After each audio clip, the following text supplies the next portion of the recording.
Welcome to Habit Awakening.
Psychic Radio, Earth's #1 psychic radio network, and watching Moonstruck TV, enlightening television. Welcome. Time for Avid Advice Live with Fia Johansson. Live from AvidAdviceLive.com. Connect direct. In North America, dial 888-454-2751. In London, 20-3519-2158. In Sydney, dial 02-8488-3147. Or online, contact us through our Facebook page, facebook.com/psychic radio. Or one of our websites, askoneradio.com or moonstruck.tv. This is Avid Advice Live on A1R, the Ask One Radio Network.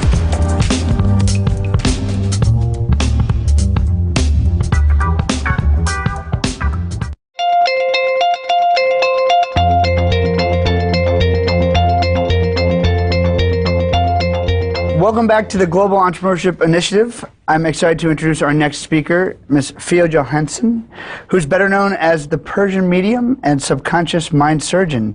She's a multi-talented motivational speaker, clinical hypnotherapist, and celebrity psychic medium. An author who works closely with law enforcement to help locate missing people and solve difficult criminal cases with detectives and as well as private investigators. Throughout her career, she's helped thousands of people identify personal roadblocks to help them truly believe in their own path to success, whatever that dream may be. Her greatest passion in life is helping others achieve their ultimate dreams and desires, teaching people to believe that truly anything is possible. Please help me welcome to the stage, Ms. Fia Johansson.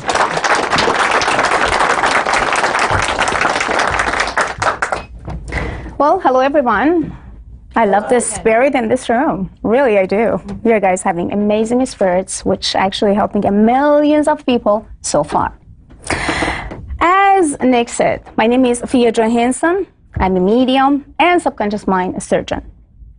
I will share a couple of my stories of my life, which both kind of funny, at the same time a little bit hurtful, but good to know about how the medium could feel sense as a person.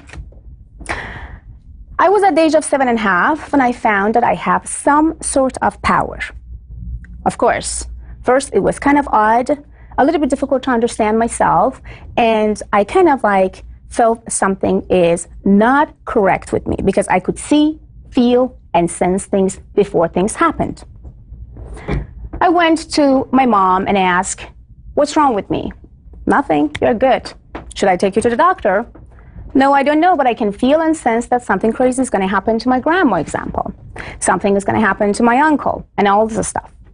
However, they're trying to tell me to don't say anybody when you feel and sense something bad is going to happen to them, because I don't wanted them to be scared and see that we should not be even near them.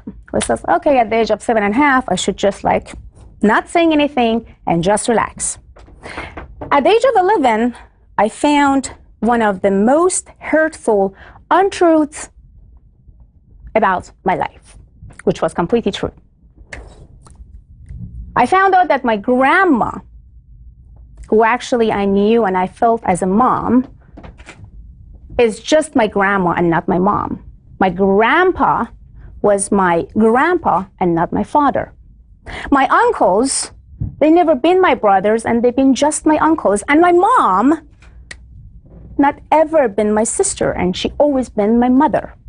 But this truth been always held and hidden by my family until my grandma passed away. Before that, I had a life as a princess, spoiled completely, and they would definitely give me anything and everything what I want. After she passed, I figured I don't have anyone anymore. My mom is too young. I don't have no feelings as a daughter and mother connections. I feel completely lost, and I found myself, what should I do now? I do have some gift that could help me so far, but should I just like push myself down and see that, oh, this is a trauma, I have to just like be depressed, now I lost this and that, and I found the truth about my life? And I found about my father. Who is my father? Somebody. Where is he? Another country. Okay. I tell myself, get up, stop it right now. It doesn't matter which family you had. It doesn't matter what they told you. It doesn't matter what happened. What it matters right now is to open the new chapter in your life. And I will completely left alone by myself without anybody to taking care of myself. At the age of 14, I asked my uncle, who left Iran to Stockholm, Sweden, if there is possibility to take me there. He said, maybe or maybe not, but I will do my best. 3 months later, I felt and I sensed I will be there. I'm not belonging in this country anymore, and I don't want to. I went to Sweden, Stockholm, and waited that my uncle is going to come and pick me up. Nobody showed up. Gosh, again, I'm here, my uncle is not here, and I don't even know that language. I couldn't speak English, nothing. Okay, then, Miss Fia, you are here with nobody, again. So what happened? I tell myself, you are deaf and you are blind. Deaf and blind. What a deaf and blind person can do? I can't talk to anybody, I can't see anything, but I have to activate some other power inside of my body, again, at the age of 14. So I tried to communicate with people, tried to talk or communicate with some officers and ask about, like, where am I? I know that I'm in Stockholm, but I don't even know where to go. So basically, I found some hotel and stay there and just like think about like what happened with my uncle. So I found out that he had a car crash almost a couple hours before that he went to come and pick me up. So they take 1 month for me and for him to recover, to come out after coma and come and find me. So in 1 month, I was left over in a country with the minus 30 degrees. I mean it, minus 30 degrees, and I'm not joking. I could feel that I can't breathe sometimes, but I could have a lot of, ice in my nose and my ears and everything. Whatever I felt, you know what? Fia, you do have a power. Trust yourself, believe in yourself, build the new chapter. Again, this is your second chapter in another country. So I prayed, I connect to my divine, I sense, and out of sudden, 3 families, without even knowing who they are, what they are up to, they reach out to me out of nowhere. How? I went out to the Starbucks, but basically there is no Starbucks. It was something, looked like or similar to Starbucks, and saw some lady that's sitting there and crying. I went and said, well, I can't speak. What should I say? Okay, the only things that I can do is a love language. Maybe I should hug her. Maybe I should just like say, I'm here. And he was a Swedish girl, of course, blondie, and I'm kind of like a black hair. Well, that maybe she's going to get scared a little bit. But I was like, don't worry about it. Just go and get it done. So I did that. And she hugged me so hard. Was like, what's going on? What's happened to you? She's starting to talk. I couldn't understand. Barely nothing. Swedish language? Come on, guys. You guys don't want to even learn. It's very difficult and very hard. I said, okay, it's just continue and continue. I felt and see that she lost the baby, or actually the baby was missed in the past of almost 4 years. And she basically went to the family and asked questions about like, where can I go? How can I find? Because it was in another state, and they come back to the Stockholm, and then she all of a sudden just break down. I said, I can help you. I feel where the baby is, or somehow I can see the baby. They didn't understand what I'm saying. I was like, oh my gosh, what should I say? It's like translating. I do remember that day. So basically after almost 2 hours, some Persian family, who they could actually speak my language, finally Persian, so they could understand exactly what I'm talking, because they've been closest friend to that Swedish family. My career started at the age of 14 in Stockholm. Just 2 months after, I landed in this minus 30 degrees of country. So my point is, whatever I had in my life, I always been thankful and grateful. I never said why I don't. I never said why me. I never said how. I always say, come on, get up, find a way, go. That's it. So never give up. And I always learn myself, don't be logic, be biologic. Because that's the only way you can feel and sense yourself and others. Always send love and receive love. Never give up about your goals. And of course, the first month, because I did not have enough money, I lived with almost 120 crackers and waters. And it's possible. As a human, we can live with 120 crackers and water every day, which I did because I did not have money, no place to go, countries with no language. Then after that, I felt like I have to build my company. I built my company almost 3 years later. It was about like $4.5 million company with almost 55 Swedish employees. And what I did that, not just helping police officers and private investigators and all this stuff. I did this because I felt that Swedish people rejected me one after each other. Why? Because I'm come from another country. I said, you know what? I make a decision now. I am going to build my own company, and you are going to pick me to hire you. This is me now, Fia Johansson. So now I'm not going to be a blondie lady, but I'm going to be the black hair lady with a lot of power of veal. So my veal power make my company became super successful back in Stockholm. Almost 8 years ago, I felt that I have to move to America. I find my love of my life.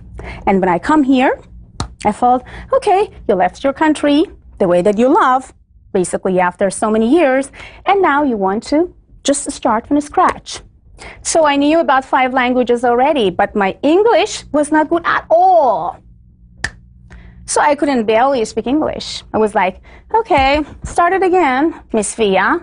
Now this time, maybe English is much easier than and faster than Swedish. So that was all I had. And now I have over $5.5 million, almost $6 million company, and actually have over 250 employees worldwide that are working for me in America. So everything is possible, even you don't know about the language. So remember that, deaf and blind always will help you and send love and passion to yourself and anything and everything you want. Everything is possible.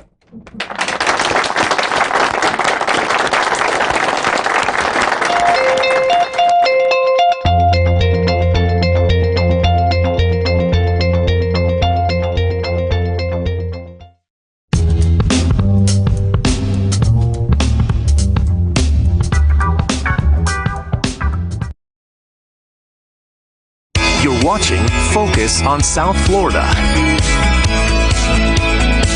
Welcome back. Did you know that police departments across the country and even the CIA sometimes turn to psychics to help them solve cases? Victims' families looking for answers also turn to mediums for closure.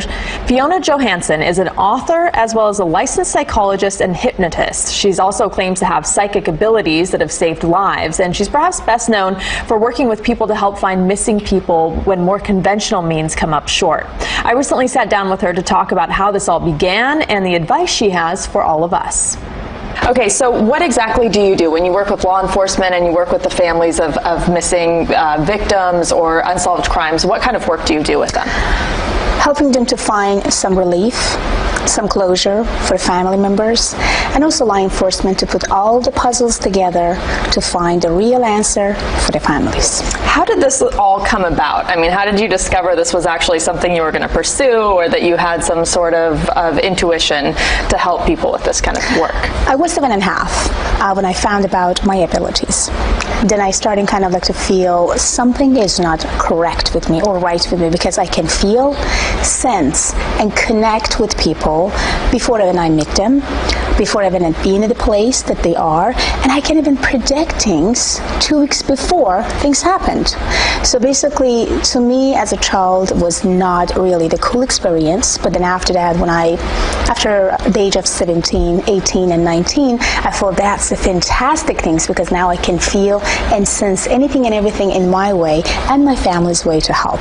I moved from my country to Stockholm, Sweden when I was a teenager, when I was around the age of 16. So basically it was hard. It was not really easy for me, but what I learned, I do have ability. I am here for some very important purpose. I have to help others. So, how did this connection with law enforcement first happen? And aren't law enforcement officers initially skeptical about what kind of science is this? How are we going to solve a crime using Actually, someone? they don't. No? CIA use psychics. FBI use psychics. They do not really. That's what we think they are. but you have to be real. You have to have some abilities, and you have to feel and sense and locate people, and actually do have some paranormal to trying to help them to locate people.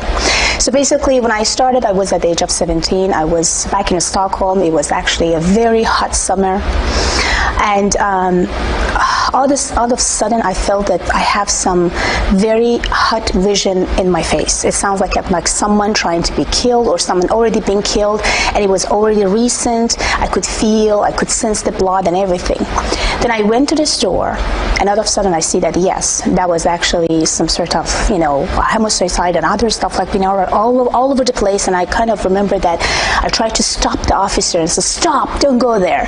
At that time, I couldn't speak English, I couldn't speak Swedish, and I don't even know how I could explain myself to that officer and hold him. He tried to push me, says, no, I have to just get out, or get me, or just like, please let me. But I do remember, I hold him and says, if you go behind this wall, you will have a shot in your head and die right away. And almost 60 seconds after, they found the guy with the gun behind the wall, and if I did not stop the officer, he would be dead in a second. So that was the moment that my career started for law enforcement in Stockholm. Tell me about this book you're writing with Jack Canfield. We all know him for Chicken Soup for the Soul, and you're working on a project together. Yes. Tell me about that. Yes, the name of the book is Success Strategy. So it's all about success, how to hijack your subconscious mind, how to succeed, and what you can do to achieve better. So basically, when Jack chose me, I was shocked. I was like, wow, it's so fantastic, and I would love to be part of it. I already have a book. I already wrote a book before Jack asked me. It was back 2016, and the name was Recoding Your Brain for the Better Life. You're also a hypnotist, and you have degrees in psychology. I want to point that out, too. Yes, thank you so much, yes. But what was a very strong, powerful vision, it come to me at that moment when Jack asked me about it. I feel like I knew it, that I will do something with Jack. And I could see 2 months before that I'm sitting in the same room that the last time me and Jack had a conversation with, and he asked, I would love to go authoring together with you. I can't forget about that moment. I do remember I had tears in my eyes. I was like, absolutely, I will do my best. So we have to wrap up quickly, but what are a few tips that anyone can take with them in terms of keeping that negativity that might be around them outside of their Believe in yourself. Be positive. Never live in your past. Past is past. Never live in the future, because future is future. Be in a moment. By being in the moment, you're always happy and connected to yourself.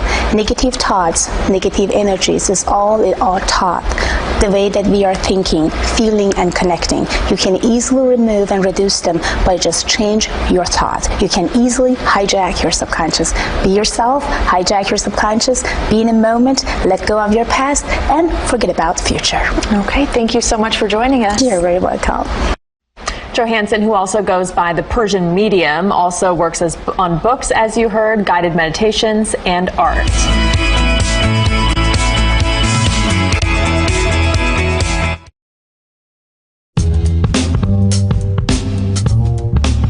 For centuries, it's believed that mediums have been able to mediate communication between spirits of the dead and living human beings. People usually recruit mediums to help them get in contact with family members or friends who have passed on. But celebrity psychic Fiona Johansson is also using her abilities to help law enforcement solve cold cases and help exonerate and free innocent inmates. And Fiona is joining us now. Fiona, welcome to the show. Thank you for having me. How are you doing today? We're so excited to have you. So Awesome. Tell me, Fiona, when did you realize you had this gift? I was at the age of 7. It was a hot summer. A friend of mine came to my house and we had fun. We played. And 3 hours later, when they want to go home, I said, please don't, because I see visions, I see colors, and I see that you guys definitely going to have a car crash. Well, of course, at that time, nobody listened to me because they didn't know exactly what I have. But 3 hours later, our phone rang and they had a car crash. And from that moment, it took 4 years for me to realize why I see things before they happened. why I feel things before people talk about to me, and then why did people communicating through me when they want justice or something about their life. So Fiona, tell me, how did you get involved with law enforcement? I was at the age of 17. It was back in Europe. So basically, they engaged me in a couple cold cases, and I could help them to find murder or murder cases, and also I helped them to achieve and put all the puzzles together through the colors, visions, names, and of course, spirit talking to me by themselves. Like example, 2 years ago, Coast Guard communicated and said, we have a missing pilot. And I said, I know exactly where they are, but they said, we are in Catalina coast and we are looking after, well, we are not, finding them. I said, well, we are guys in the wrong place. The moment that they said they are missing, I said, they both dead. He immediately connected and says, how did you know it was two? Because it was one student pilot and the other one the instructor. And then he said the student pilot mentioned exactly where he is, and that's why they are dead, because I am just communicating with dead people when it comes to my mediumship. So 40 minutes later, they sent me a helicopter, and then right after, we found the stress signals that belong to that helicopter or that plane. That's incredible. Fiona, can you walk me through the process when you're presented with a case at first? When I actually starting to look into the cold cases and murder cases, again, it was the spirit that directly communicated through me. So, and when I started, I was 17. Law enforcement communicated to me and said, like, are you ready to get engaged with that case? And when I felt I'm ready, I said, yes, I am. And all of a sudden, all the names, images, visions, and things come through. Incredible. And then through that, I understood that when I'm asking, or there's someone asking about some name, and I don't even know about, I should not know anything about their name, I should not know anything about their genders. All I know is the communication that I have together with that law enforcement or, police or officers. Just tell me, we have a missing persons. We have some baby boy was like 4 years old that been missing for kind of 5 hours. I'm directly connected to the energies, and I pick up the energies through that officers that communicating through phone. So I shouldn't be in a place or be around that families, Sure, or touching that families or communicating with that families. Fiona, let's talk about a specific case about R&B singer Jamal Truelove, who spent more than 6 years in prison for a 2007 murder. He was eventually acquitted in 2015 when a jury found that the two officers had fabricated evidence. Tell us about your involvement in that case. Well, the way that I involved in this case, it was that we got through a couple actually friends, and when they reached out to me, I said, I reacted immediately that this guy is innocent and he shouldn't really be in jail. And they said at that time that they can't do anything about it because, already all the evidence is against. And I said, well, he will come out, but not now. There is a timing that I can see and I'm predicting, and this time is all about like in between 5 to 7 years. And they couldn't really believe at that moment because they felt, oh my God, it's kind of very, saddest because we should really get him out. And if you said that it's going to be 5 to 7 years, that actually really make us to feel very uncomfortable and disappointed. And I said, it's the time. And through that time, I communicated with Jamal in jail and trying to let him to understand about his own value and he's not innocent, which he knew already. And I said, manifest, and try to manifestation, get yourself out from the jail and make impossible be impossible and show it to everybody. And that's exactly what he did. Absolutely fascinating. Fiona Johansson, psychic investigator. Fiona, thanks so much for being on the show.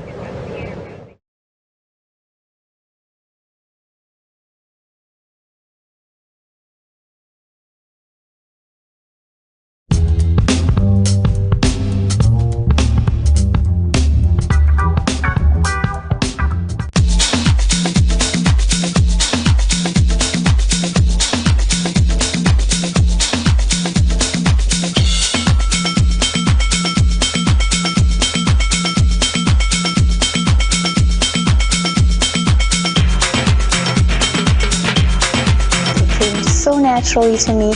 I never decide for any of those messages. The only responsibility that I have is that I have to deliver the messages. What was your reading like in Persian medium? Oh my god, I love her. So I actually had a moment with her when she was walking in. She came by our table for water, and it was just like, whew. That's how I felt. Are you gonna like come back for more? Oh yeah. You're not even leaving. It was all kind of things I kind of knew. I felt intuitively guided. It's nice to feel her tap into those deeper places and I guess reveal hidden places that I sense and feel, but have her kind of present them.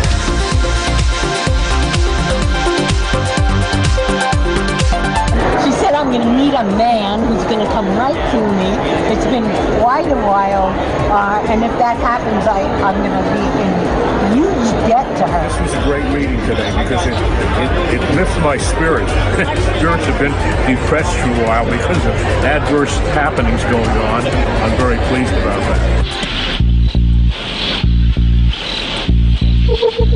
I went to her workshop yesterday and it was awesome. Yes, and I got her book, so I'm excited about that. Well, this is the only reading I've done, and it's the only reading I would do, and it's because I just know that. She told me things that I already knew, and then she also told me things that I was surprised at. Like she could read me, like things I was in denial of. She was actually reading what I was in denial of. So it was wonderful. It really was. I didn't say a word. She just knew exactly how I felt about it. You know, she's absolutely right. So it's kind of like you have the answers inside somewhere, and she kind of validated what I was thinking. If you are a person that's trying to, make your sense or see your sensualities in your emotion, your vision, imagination, your subconscious mind, get close to that power, then you can see, feel, and connect to the spirit.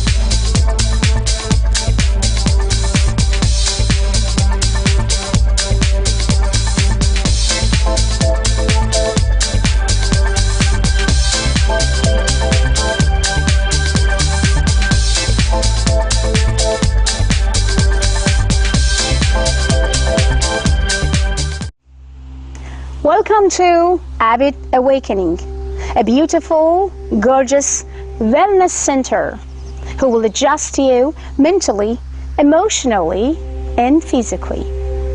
Also, it will help you to manifest your finance, anything and everything you desire for. This place is a very beautiful place which is located in Corona Del Mar. So please book your appointment today.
Psychic Radio, Earth's #1 psychic radio network, and watching Moonstruck TV, Enlightening Television.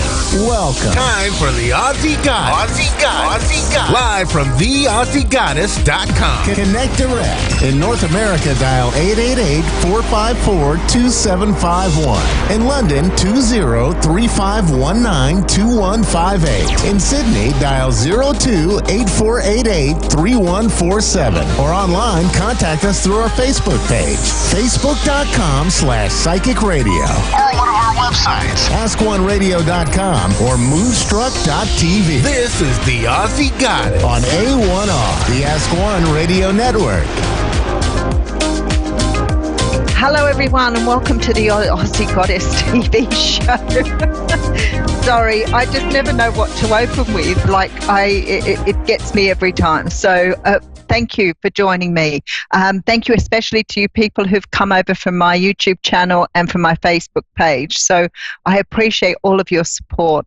It's been a very tough few months for me, and I've uprooted, moved to a new place, finally got my internet up and going. Life just decided that it wanted to send me in a completely new direction, and I've rolled with the punches, as you do. So I'm so happy to be back with you today and give you a little bit of insight on what's happening. Of course, as usual, we'll take a couple of readings from callers, so I always enjoy doing that part of the show too. Before we go any further, just in case I don't get a chance at the end of the show, sometimes I do talk too much.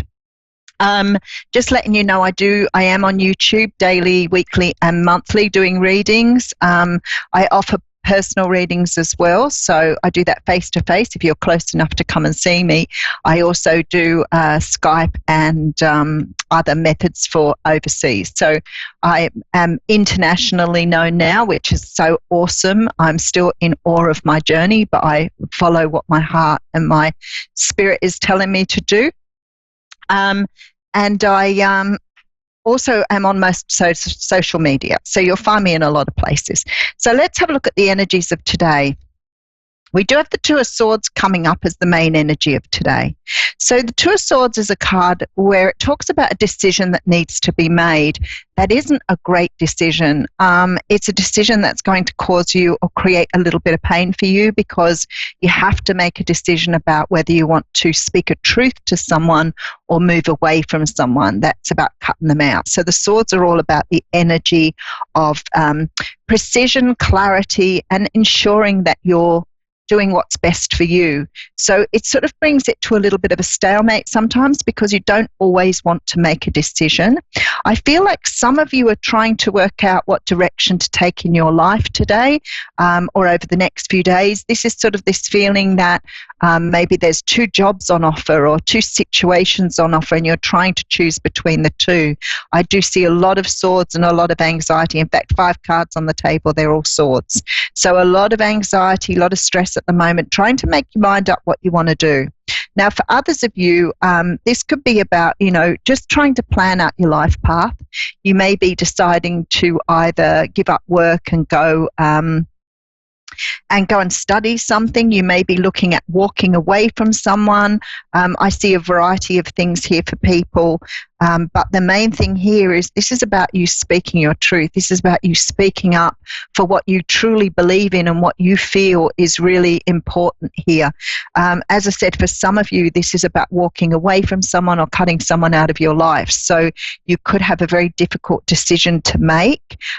This could also be around your family as well. So a lot of stress for you, a lot of sleepless nights worrying about how to go about this, but trying to make sure that you're making this decision for the best reasons.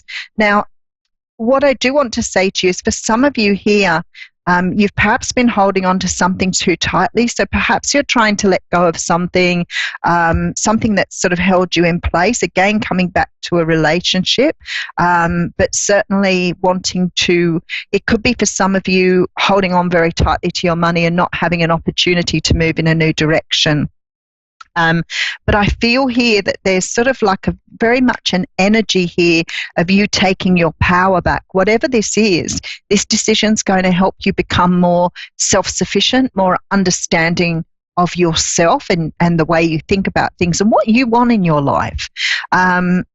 It's very much an energy of like letting go of past energies as well. So you could be clinging to something because you think you have to, or you could be clinging to something because you feel that you are obligated somehow to this particular thing.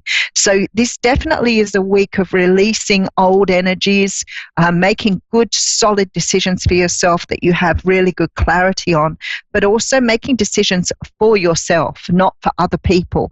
So being able to put aside what other people think, what other people are saying. I feel like some of you have got perhaps somebody around you who's trying to either discredit you or discredit the way you want to go about something.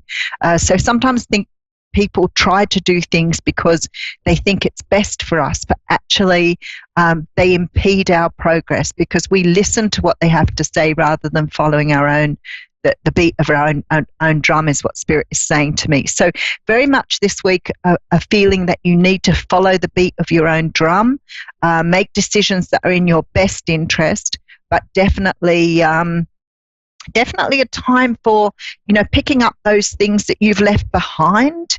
But also if you're trying to make a decision, don't, it's great to listen to other people. It's fantastic, but sometimes people think they're helping and in fact they stop you from progressing because it doesn't feel good to them to let you move on. So for whatever reason here, this is about you choosing yourself over others, making a decision in your own best interest. So that's the energy for you. Okay, so we have Doris in Hagerman, New York in the USA ready online. Are you there, Doris? Yes, I'm here. Hello. Hello. How are you? I am good. How are you? I'm very well, thank you. And do you have a question for me today, or is there something you wanted to talk about today? Yes, I wanted to know, is there a message for my mother? She just recently passed away. Sorry, I missed that. Could you repeat that for me? I'm so sorry. I said my mother just recently passed away. Is there a message for her? Okay. This is only recently, is it? It's only very recently. Yes. Okay. She's just saying to me, she's sort of quite a nervousy person, and she's just saying to me she went too quickly. What happened to her? She passed away from a heart attack, I think. Okay, because she's trying to say to me that she didn't really have time to do what she needed to do. She's telling me that she had still things there that she wanted to do. So it feels to me like, obviously it was unexpected. But it's like she's showing me this list of things that she wanted to get done before she passed.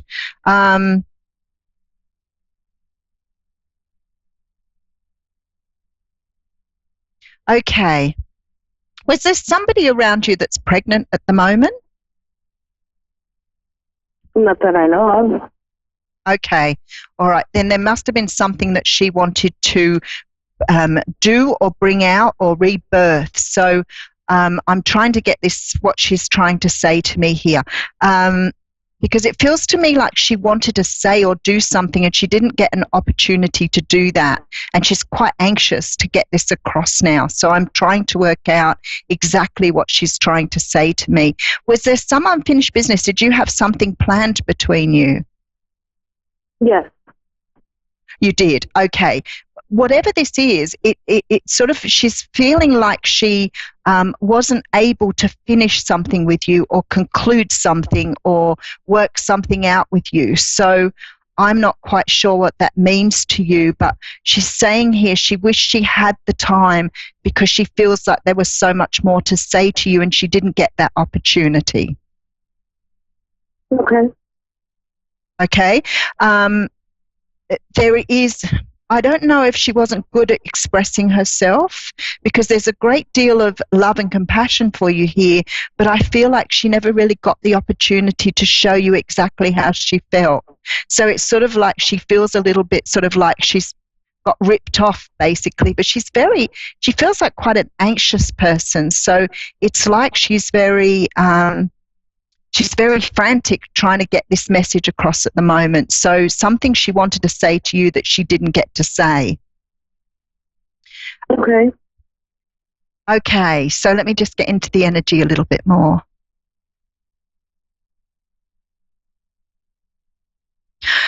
Okay, what's changed for you recently? What has happened with you recently? Meaning with her and I, or life in general? With you, it could have been with just you, rather than you and her. I feel like there was something she was trying to wanted to tell you, or something she wanted to say, and I feel like it's got to do with some sort of change, or something that was changing either within your relationship or specifically in your life. We didn't have a good relationship. Okay. And I feel that there is this really strong feeling now that now she's passed, she's realized that there was a great need for her to express herself. Now she is coming across as a highly, like in life, I think she was a highly anxious person, and I don't think she was good at expressing what she had to say. Okay. But that doesn't mean she didn't love you. She said to me, you've got a big change coming up in your life. I'm not sure what that means to you, but she said you need to be careful that you are kind to you, because something here that you both had, that you had in common here.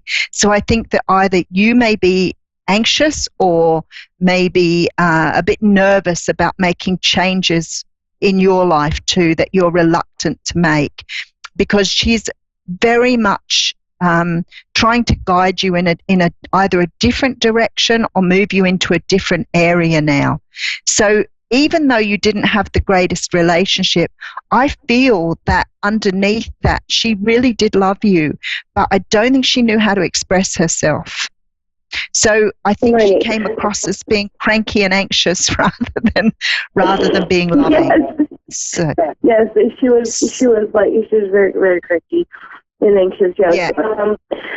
Is there anything that I should look out for with, like, any signs from my mother? Signs from your mother, like in terms of whether she's around you or not? Yes.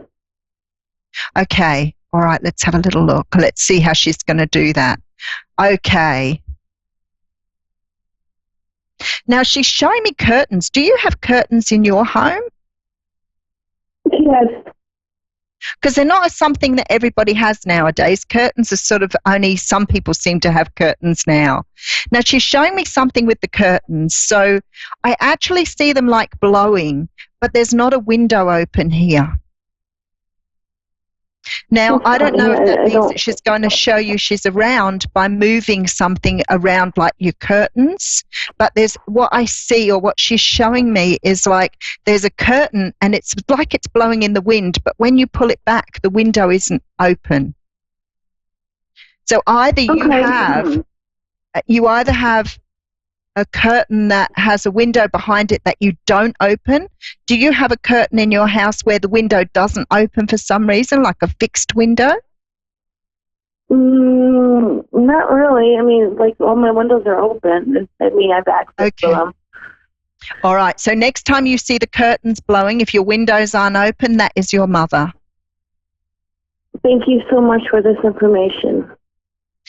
You are very welcome, but I think you need to understand, even though your mother didn't show you love like you thought she should, I think she loved you a lot, but I think she had very, very bad anxiety and troubled about her own self, so probably a lot to do with her own childhood. So she did love you very, very much, and she is a little concerned about something that's coming up for you.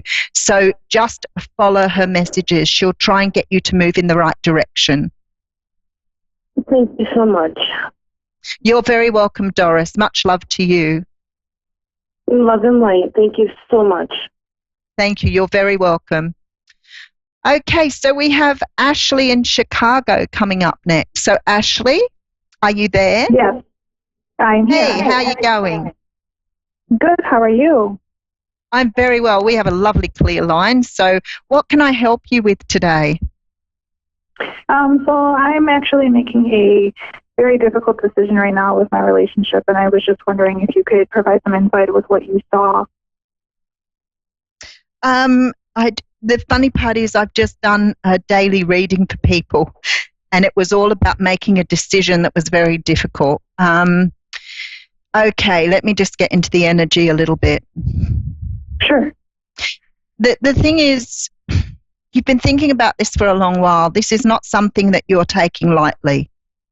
I feel that it's probably you're quite tired from overthinking it as well. And I feel that you've either been researching things or trying to work out what's going on with the relationship. So there seems to be a bit of a divide. So what's going on for you? Are you actually, have you both been talking about separating or both been talking about going in different directions?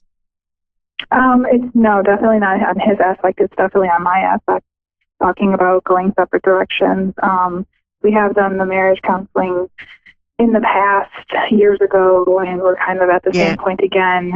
And it's just kind of more on my end where I'm just, like you said, tired. And he has... Yeah, that's what I said. I can feel how tired you are. That's the overthinking, you see, because when you're not making a decision, you go round and round in your head, and actually we don't realize sometimes how exhausting that truly is.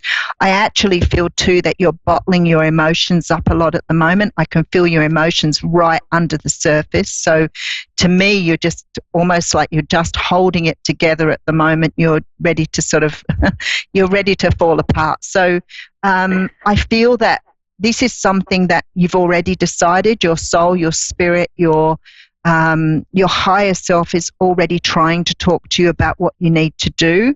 But it's sometimes we tend to follow our ego, and we tend to sort of go with the, we need to take care of our family, we need to take care of, our financial situation, and we tend to sort of move towards that. And I feel this is like the energy you're giving off at the moment, where you're going backwards and forwards between what you truly want and what you feel the world around you is best if you do. Absolutely. Yeah. So I feel quite strongly that you've already made the decision. It's just now putting it into place. Now, you're a very practical person, so you'll need to do things in a way that feel comfortable for you. So don't rush anything. Don't do anything in a way that's going to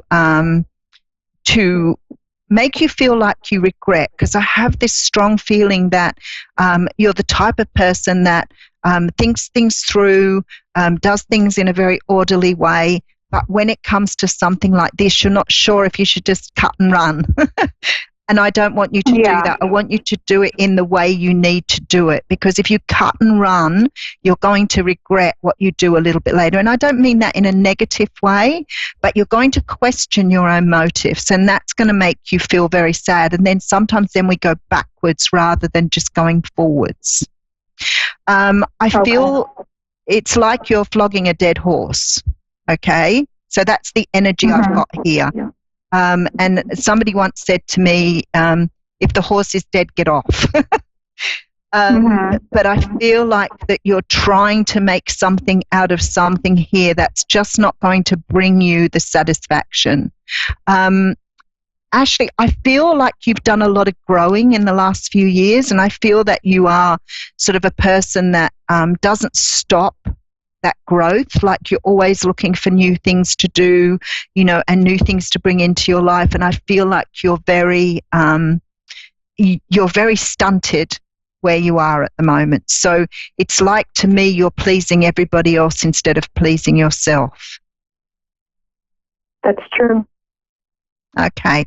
So you need to start thinking about, you only get one go at this life. You only get one go. If you don't make it the best go that you've got, you don't get another go at it. And you can put off forever, trying to make a decision in your own best interest. But at the end of the day, you have to think about what's right for you, not what's right for everybody else, okay? So take it slow, think it out, doing it in a way that is comfortable for you. Don't go backwards and forwards. Once you've made the decision, if your ego keeps kicking in and going, but what if, but what if, but what if, just remember that you've made the decision and just go with what you want, what's in your heart, what you know is best for you. Mm-hmm. Do All you right. see different relationships starting out of it, or no? Sorry, what was that? Do you see another relationship after the decision is made and I move on? Oh, do you definitely have in front of you. Okay, you do not have to worry. You are a beautiful soul and you are all being prepared. And that's what I said. You need to listen to your heart. You need to listen to your spirit guides. They're trying to move you in a new direction. I feel that you are being prepared for much greater things than you're currently experiencing. So listen to that part of you that tells you what you've got to look forward to, not the part that says to you, but what if this, but what if that. Try and separate that gut feeling from your intuition from your ego. Because you know, if I were to say to you, what do you think's out there, what would you say to me? I'm sorry, what is that? You have beautiful things to come in for you, Ashley. You just have to make sure that you're looking after your own needs. Okay.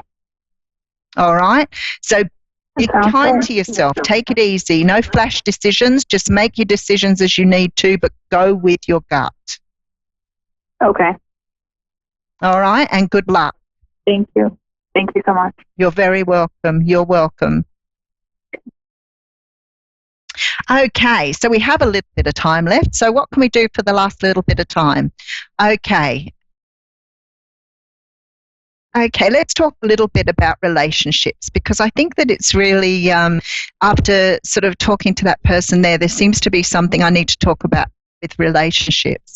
I've sort of learned over the years, after dealing with many people in different relationships, that a lot of people stay with people purely because they think it's the right thing to do, or because they've been taught as a child that a relationship has to be worked at regardless of how bad it is. And I've met people and talked to people who are in the most excruciatingly painful situations, but they still keep going, either for their children or for their families, or just because they've been taught that you have to endure the pain.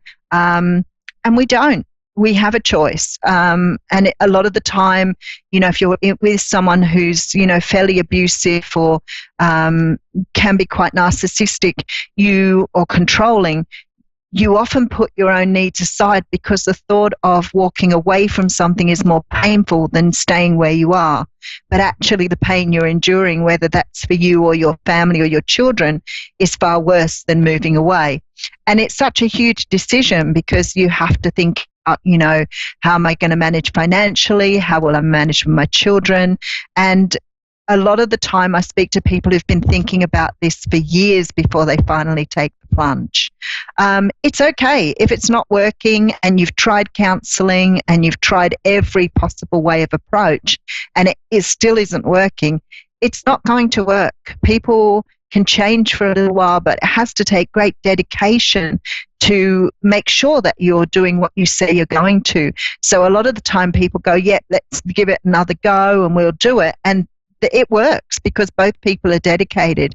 But unless both of you are dedicated to that, it just isn't going to work. And after a while, trying to find the things that brought you together in the first place are very hard to find. So I always think when, people are talking to me about, how tired they are from thinking about it all the time, I think sometimes you just need to remember to put yourself first. If you're feeling that you're in any sort of trouble or pain or unhappiness, then you have to start thinking that this is your life too. You're not living it for the other person. And if you're clinging to the other person because you feel that you have no opportunities, then maybe you need to look up and work out what codependency is, because sometimes we do put other people's needs before ourselves and it's not very healthy. It becomes toxic. So, I think that the best way to do it is, it's all very well to have couples counseling, but sometimes I think it's really good to have counseling for yourself and go and talk to someone about how you're feeling. Because once that love's gone, it's really, really hard to get back. And if you've been doing that for a long time, the love doesn't come in so freely. And it takes two. You can't make a relationship work by yourself. You can inject and give as much as you want to. You can put in everything you do. You can completely dedicate yourself to someone. But if they're not reciprocating, if they're not giving back to you, then it just becomes very, very toxic and an energy you need to move away from. So we're closing up the show. I want to just say to you again, if you want to come and join me on Facebook at the Aussie Goddess, I try to do some free card pulls every now and again, which I really love to do, but it gets so busy, it gets ridiculously busy, so obviously I don't get to everybody, but I'll be putting some dates up on Facebook very shortly for that. If you mention this TV show, that you've got me through this TV show, I'll give you a discount on your reading. I just want to see how this TV show is getting out there and how many people are watching it. So please mention it if you're looking for a reading, and I'll make sure I give you a nice discount. We can do that by Skype if you're in another country, Messenger. I use WhatsApp sometimes if we can't get close enough by phone, so we can do that as well. Also, as I said, I have a YouTube channel, which is the Aussie Goddess as well. And I come on every day and do a What's Cracking reading, What's Cracking for the day, and also a bonus read for those that What's Cracking doesn't resonate with. So I have that going as well. I really love doing the work I do. I'm very, very dedicated. If I had an opportunity to do this full time, I would. But unfortunately, life requires that I have another job as well. So I want to say to you, I'll see you next week. I want to say thank you so much for joining me on this channel. Make sure that you are loving yourself, and remember, you have to love every time like it's the first time.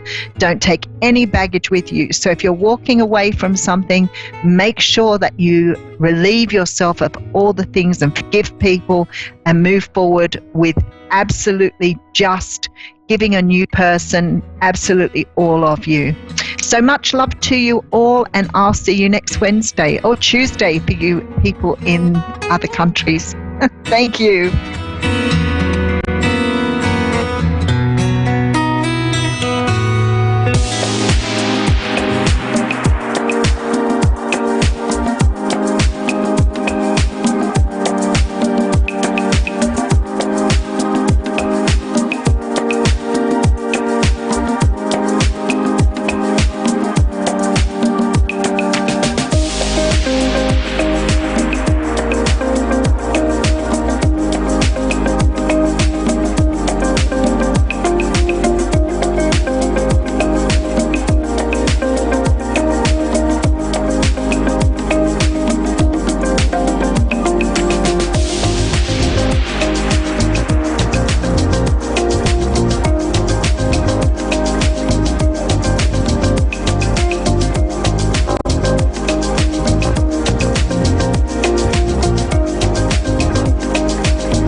listening to A1R Psychic Radio, Earth's #1 psychic radio network, and watching Moonstruck TV, enlightening television. Welcome. Time for a gateway to the spirit world with Gail Moffat. Live from GailMoffat.com. Connect direct. In North America, dial 888-454-2751. In London, 20-3519-2158. In Sydney, dial 02-8488-3147. Or online, contact us through our Facebook page, facebook.com/psychic radio. Or one of our websites, AskOneRadio.com or Moonstruck.tv. This is a gateway to the spirit world on A1R, the Ask One Radio Network. Hello and welcome to A1R Psychic Radio and Moonstruck TV. And hopefully we're going to have a wonderful show. And before we start with some callers, what we're going to do? I've got a clock here, and it's just chiming. Sorry. You can never when you're doing things live, you can never account for everything, can you? But anyway, so I'm going to do a little sort of chat before I start, and it's really I like to sort of talk about a sort of from a spiritual sort of point of view, and one of the things that came forward to me this week was one of my guides spoke to me about something that he did in his life and how the ripple effects sort of came about for all. So, and what he was saying is that when you do a good deed, and you can think it's just so small or so little, but you never really know how the impact of that good deed will be, perhaps a year later or 5 years later or 10 years later.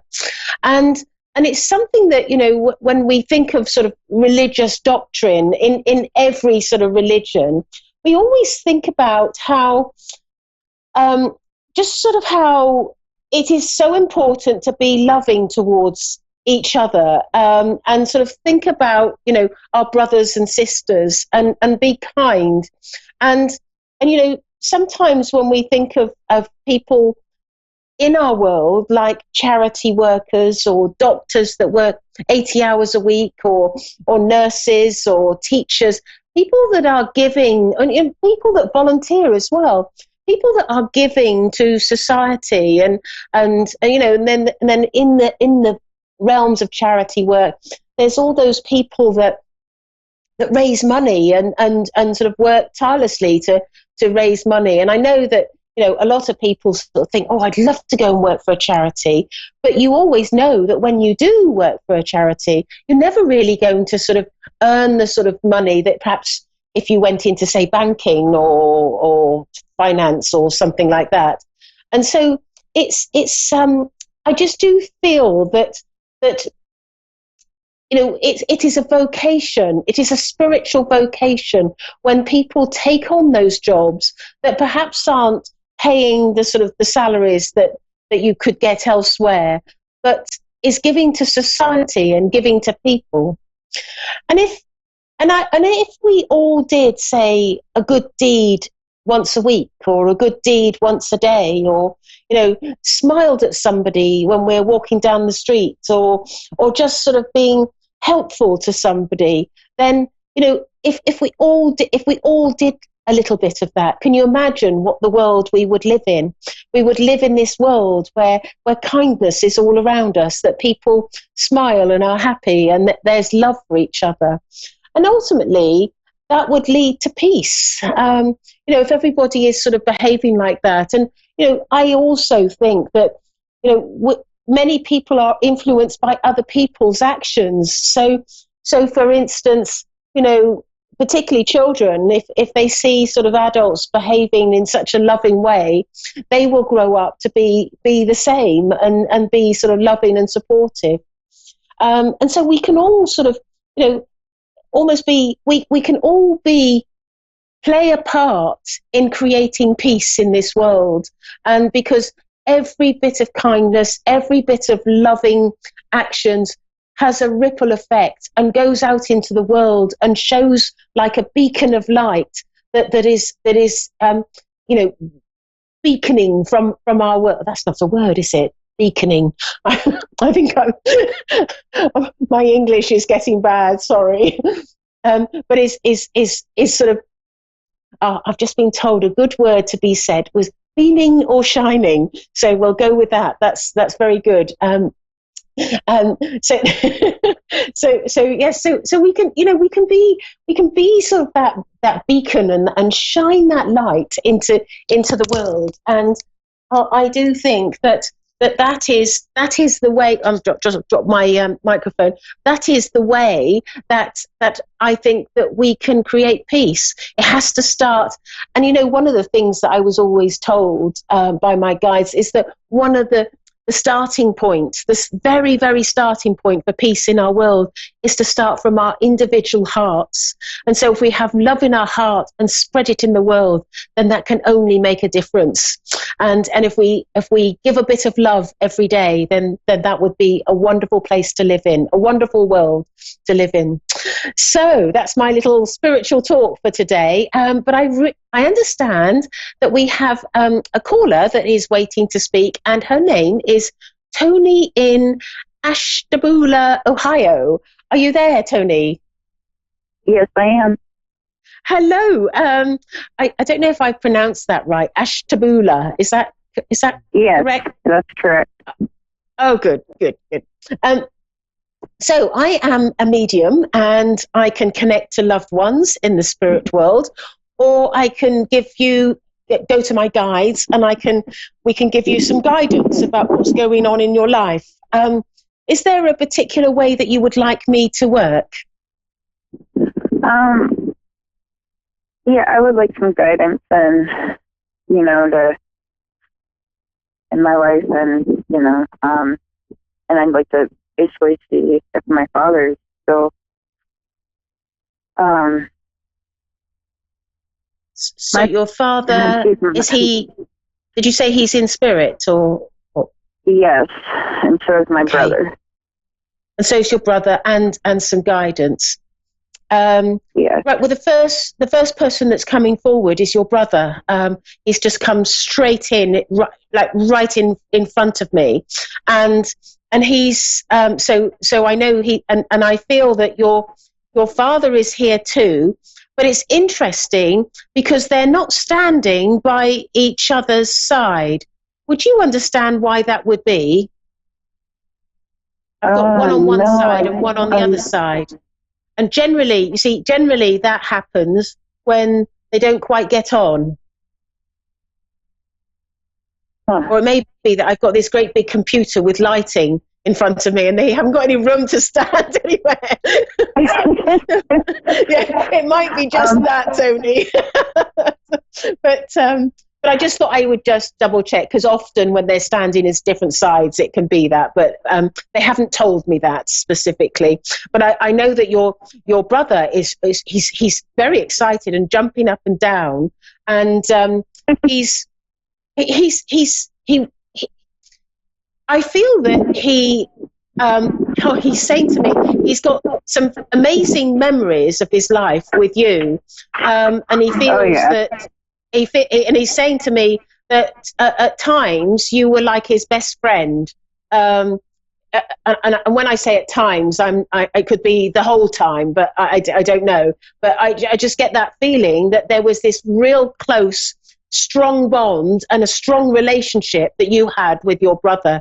And he is so excited to be able to speak to you, because he's telling me that he hasn't had a proper chance to do this. Would that make sense to you? Yeah. Yes, it does make sense to me very much. So. He may have tried to get through to you through another medium or something, and perhaps wasn't able to be clear, or the link wasn't clear. And there's many reasons why that can be. But he's making me feel like this is his real first chance, he's saying. And he's over excited, like it's almost like he would not believe how excited he is. And he keeps on showing me this lake And I feel like where there's water, it's like there's water. Yes, and I live on a I feel lake. like there's a memory of the two of you spending time there. And I feel like this was somewhere where you used to go a lot. And I'm being drawn to the summer holidays at this place. Yes. Would that make sense to you? Yes, when we were kids, we would go to the beach all the time. Right. Yeah. And I feel that he would, because he's showing me, it's almost like he's picking you up and throwing you in the air and you landing in the water. I feel like yes, they would do that all the time. Quite a lot of sort of like rough play, and he's remembering that as he's sort of, you know, connecting to me. Oh my gosh! But he's yes, I forgot fun, all about that. He's good fun, I isn't forgot he? all about that. Oh yeah, she was so funny when we were kids. Oh my gosh! Yeah. Yeah, and also he would like to cheat whenever you were playing games as well. But he would laugh about it and sort of and find it incredibly sort of funny. And there was a sort of like a bit of a teasing side to him. Yes. And is your mother still alive? Yeah, I don't get along with her. Right, because he's drawing my attention to your mother, and he's I feel like he wants to talk about your mother. Is that somewhere you'd like to go, or shall I bypass that subject? Can we skip that subject? Pardon? Can we skip that one? Because I really don't want to talk about her, because her and I really want to do counseling with her, and she really does not want to do that. No. And I feel like he wanted to sort of he's bringing her up because he's telling me that he knows about it, like he knows about the problems that you have, and he's and it goes back to my dad. Pardon? It goes back to when her and my it goes back to my childhood after her and my dad separated and divorced, and how she lied to me the whole entire time and took my dad away from me. Yeah. And she but I feel that right, I'm trying to get him to sort of move on to a different sort of area, because he's making me sort of stick there. So I'm telling him that we need to sort of talk about something else.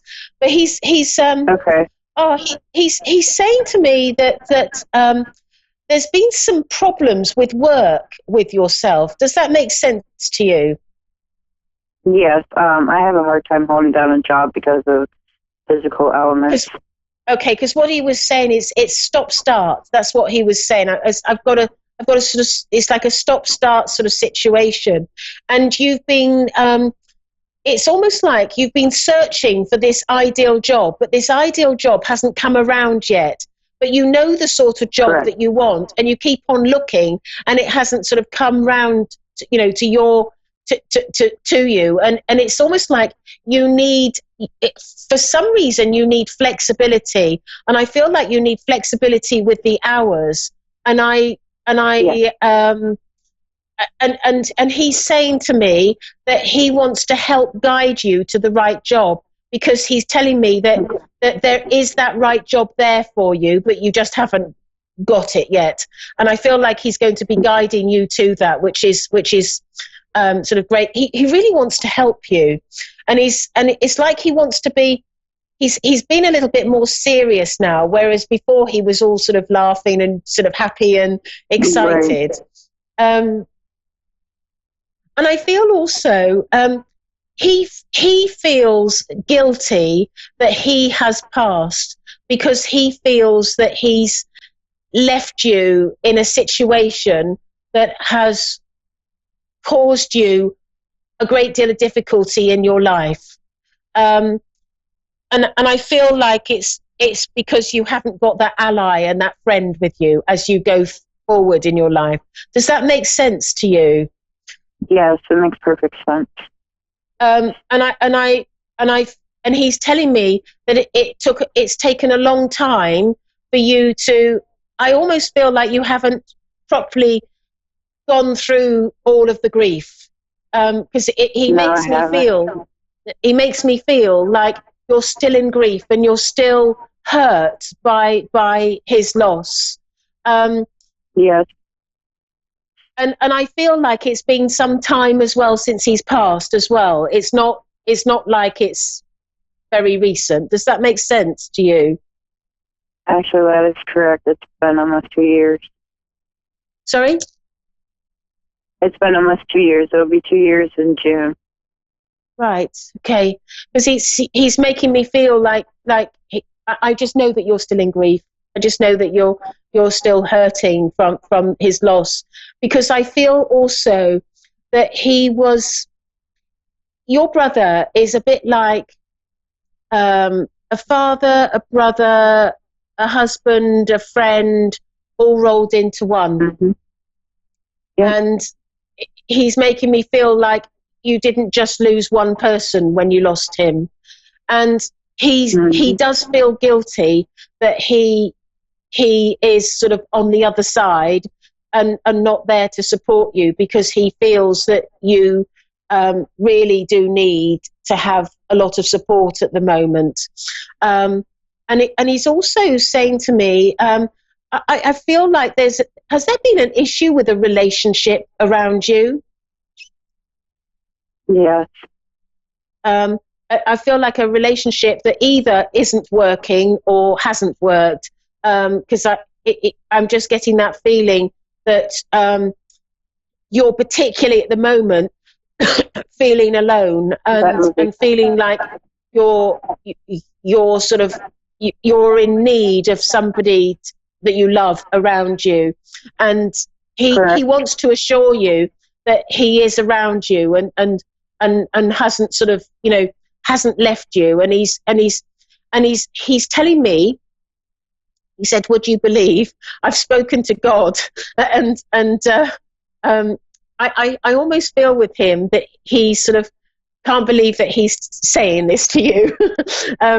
That he's spoken, like he wouldn't have really embraced this idea, but he says that he's spoken to God, and God has given him permission to be around you and assist you in your life and almost be like your guide for the rest of your life.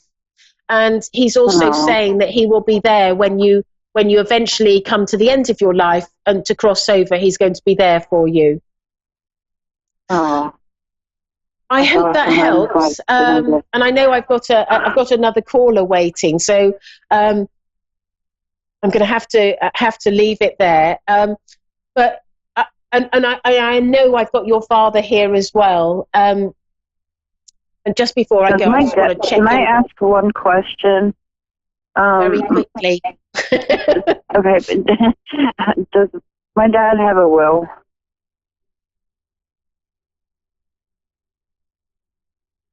Okay, Dad, have you got a will?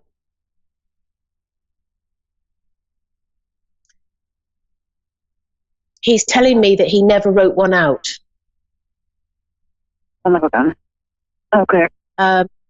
Does that make sense to you? Okay. Yeah, it's just there's issues going on with the family because I'm trying to get his truck and everything, and they're fighting me on it. Yeah. I'm being told that he always meant to, but he never got round to it, and he wishes that he had, because it's caused. He's telling me it's caused all sorts of problems, and he wishes that he feels that if he had have made a will, it would have been more smoother. But he's telling me he knows I've got to go because I've got another caller waiting. He's just telling me that he loves you, and he's sorry that you're going through all of this difficulty around you and in your family. Thank you very much for calling, and I'm going to go to the next caller. Thank you. find me on Facebook if you need to speak to me. Right. I have Alida in Gainesville, Georgia. Are you there, Alida?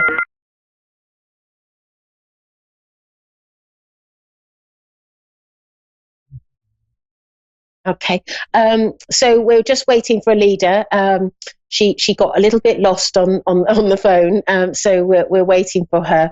I was just, my talk at the beginning of the show, I was talking about how, sharing a little bit of kindness, a bit of love in your heart and doing that every day is a good thing.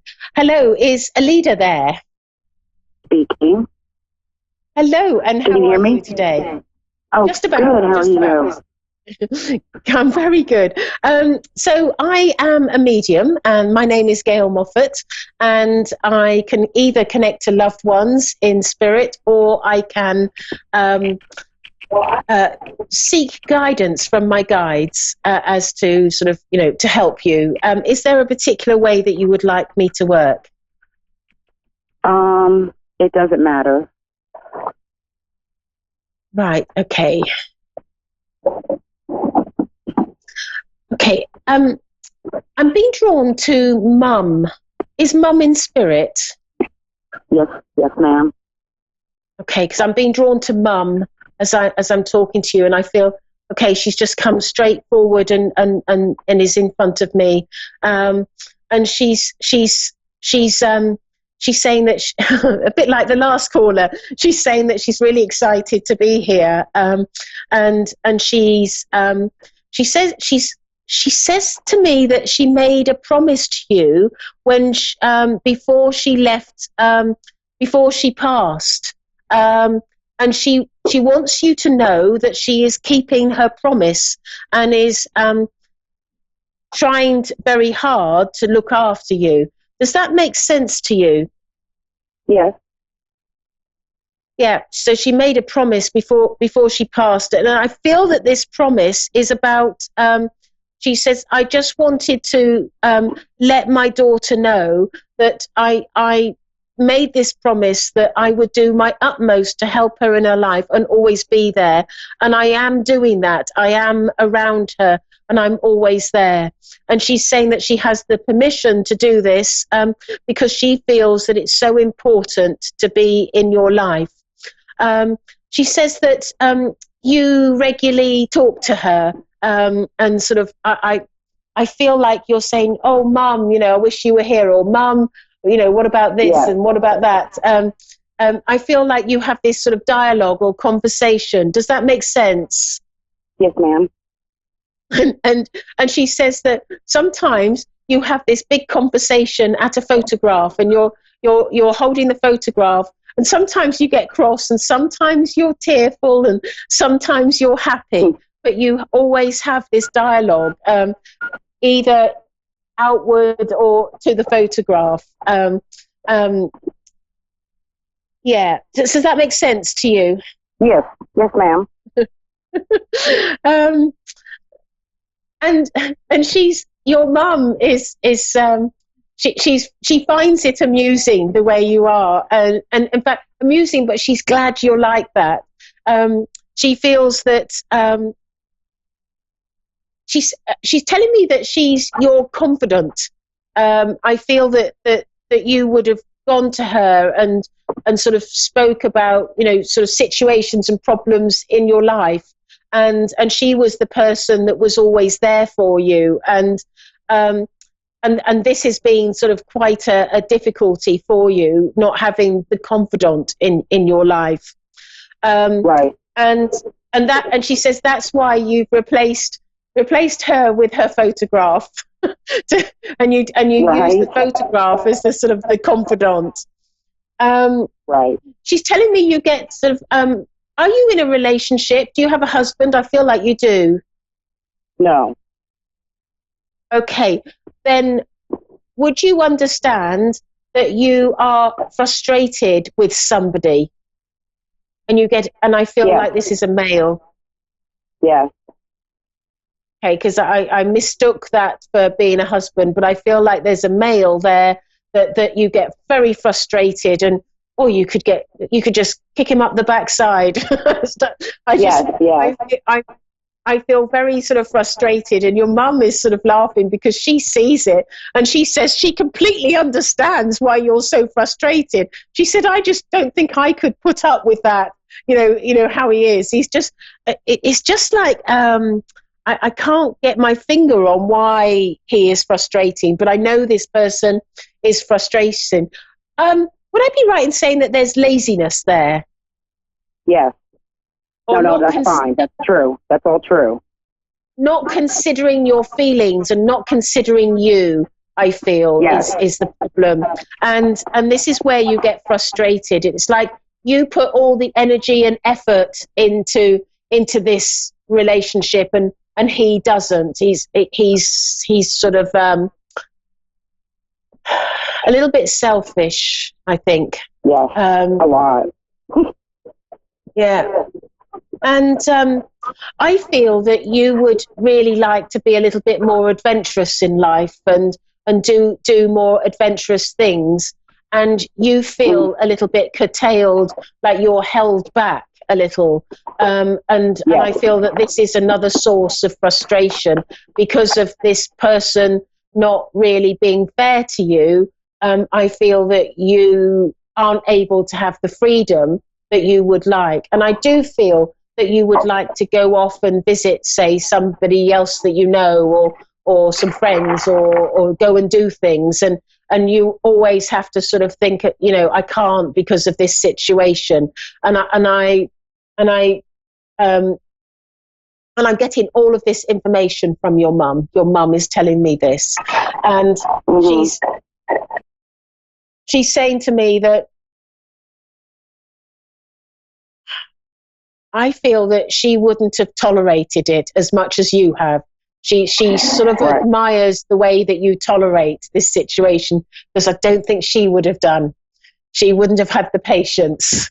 Is what she's saying. But she's saying to me that she wants you to, first and foremost, to know that she's around you in your life. And I think through this reading, she's proved that. She's shown you that she's around in your life, and she wants to prove that to you and show you that she's there. And she wants to say, see, I'm keeping my promise. I'm keeping my promise. I haven't let you down. I will always be there. And that is the promise that she is still continuing to do as she moves on, in life. How does that all sound? I would like to know what's going to go on with my love life, because I really don't have one. Right, we've got 30 seconds, so I may not be able to answer this. I feel that the problem that you've got is that you're too much in a little bit of a corner in your life where you're not able to be free and get out and about. And what I'm being told is that this is blocking you. Your circumstances are blocking you.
listening to A1R Psychic Radio, Earth's #1 psychic radio network, and watching Moonstruck TV, enlightening television.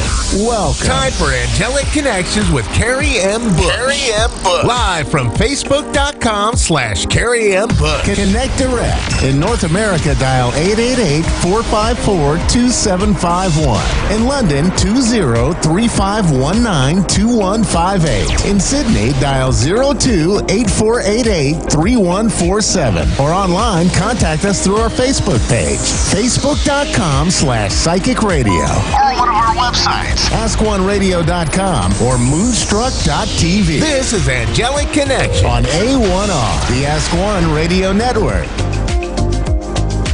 Hey everyone, so welcome to Angelic Connections. My name's Carrie Bush and I am your host tonight coming from the UK. So I hope everybody's having a good start to the week.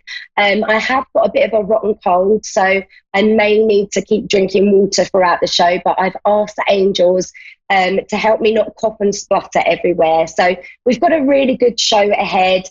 I'm going to do the usual angel guidance for the week, as well as you choosing the card number that you're drawn to for the messages at the end of the show. I'm going to talk a little bit about Mercury retrograde, which is all around us right now. And then I'm going to take a caller. And then after that, we are going to talk through chakras, because this feels really important at the moment that our chakras are balanced and, you know, to get us in center. So just before we went live, I pulled some cards from the Angel Therapy deck. And I have a card for our weekly guidance. And I also have pulled 3 cards for your special messages from the angels at the end of the show. So right now, I'd like you to choose the number that you're drawn to, number 1, number 2, or number 3. And at the end of the show, I will read out your special message for each and every one of you. So our card for the week is Clear Yourself. And this says, ask the angels to release any toxic energies that you may have absorbed. So this feels really apt for being a Mercury retrograde, because a Mercury retrograde is all about clearing and releasing anything that's around us that is, you know, maybe bringing some negative energy. So ask the angels to help clear you, clear your energy field, clear your energy space, clear your aura. Is very, very powerful. You just literally call in the angels aloud or in your head. It really doesn't matter. And ask them to come and clear your energy. It's also a good reminder to sage your aura and sage your own energy, and also the energy in your house. This is very powerful because we have had so much energy build up with all the ascension waves that we have received throughout January and February, and now being a Mercury retrograde. So it's just important to keep asking the angels to give us a little bit of a cleanse, clear our energy, and you just feel so different when you ask them to come in and do that. It really does make a big difference. So I wanted to talk about Mercury retrograde before I take a caller. So Mercury retrograde started on Sunday, and this is a very powerful time. If you are looking on your social media, you will see that there is a lot of fear energy around Mercury retrograde, but it's really not needed. It really isn't anything to fear. It's actually very positive indeed.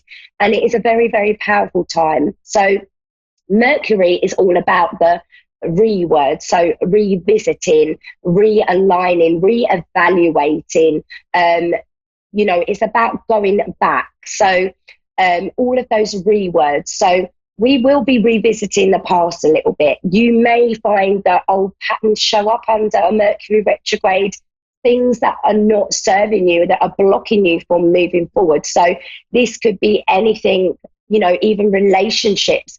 They may just start showing up a lot of patterns from the past. And this is really powerful, and this is where it's really positive, because what Mercury retrograde does is it shows us where we're going wrong. It shows us even if we have any subconscious things inside of us that is blocking us from moving forward. So it gives us that very powerful time of reevaluating our past, where we're coming from, and also evaluating our journey going forward, realigning our energy.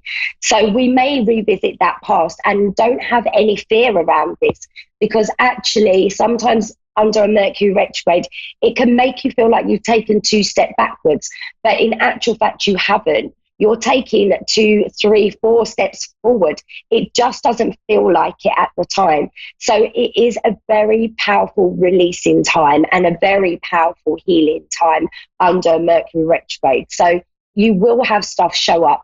It normally doesn't bypass anybody, but this is really powerful. So I want you to try and step away from the fear energy that is surrounded with Mercury retrograde, and instead see it as a powerful, positive energy. It is a time where you can get yourself healed, release things for good, and move forward. It is a time of deep clarity, and it also is a time of strong manifestation. So it's about using the Mercury retrograde to your advantage. If you can deal with what's showing up, so if you have any inner stuff showing up, anything that makes you feel uncomfortable, anything that takes you back to the past, if you can do the inner work around that and deal with it, you will find yourself in a wonderful place, because the Mercury retrograde really does catapult us forward.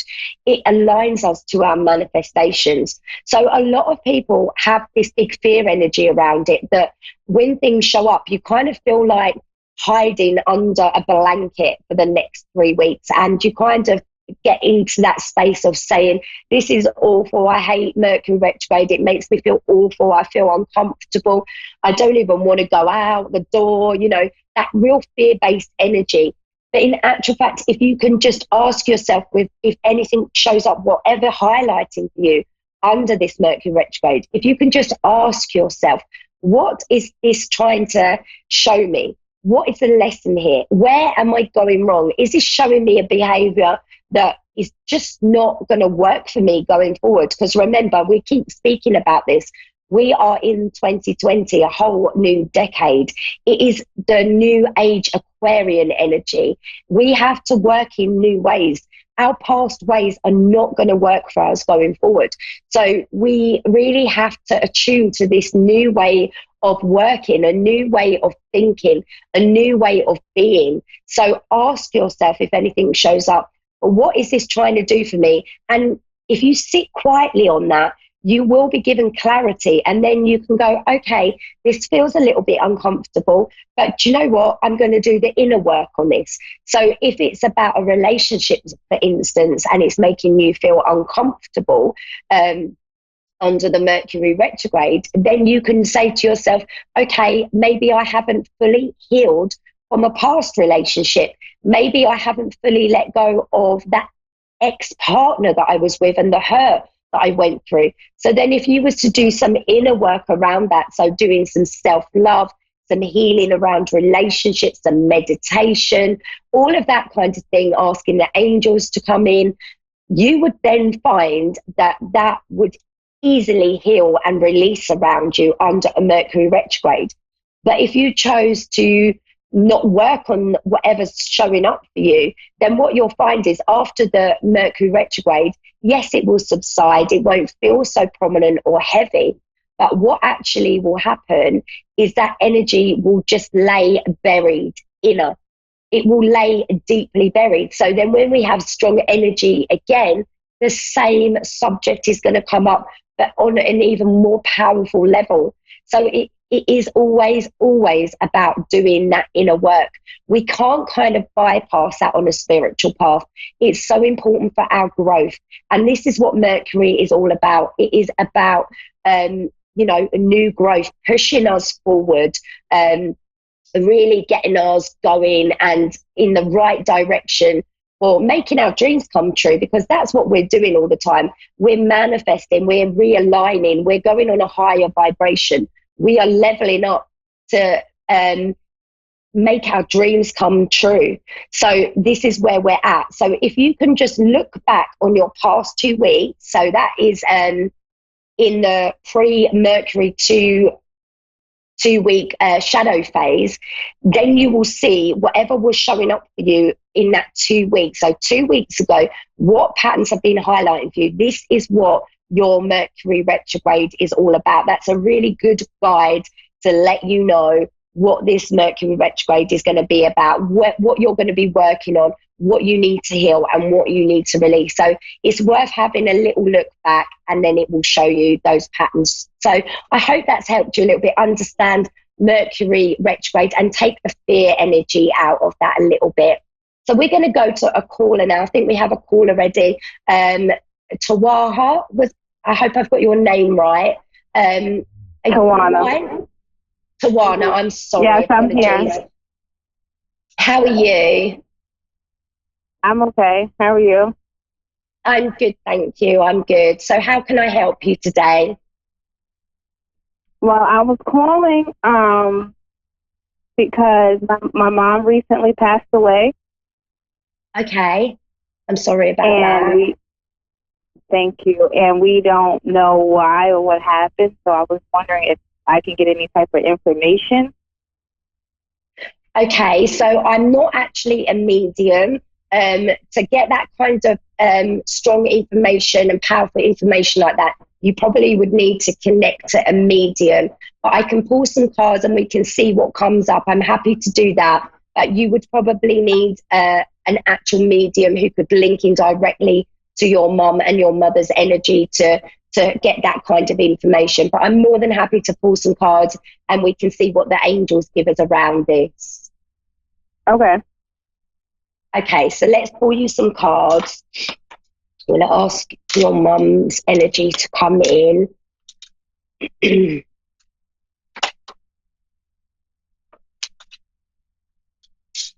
Okay, so firstly, you get the protection card, and this is lovely because this really does attune to a mother energy. So if you can see by that card, that is a mother nurturing her child. So obviously your mum's energy is very much around you. She's coming in, she's nurturing you, she's healing you.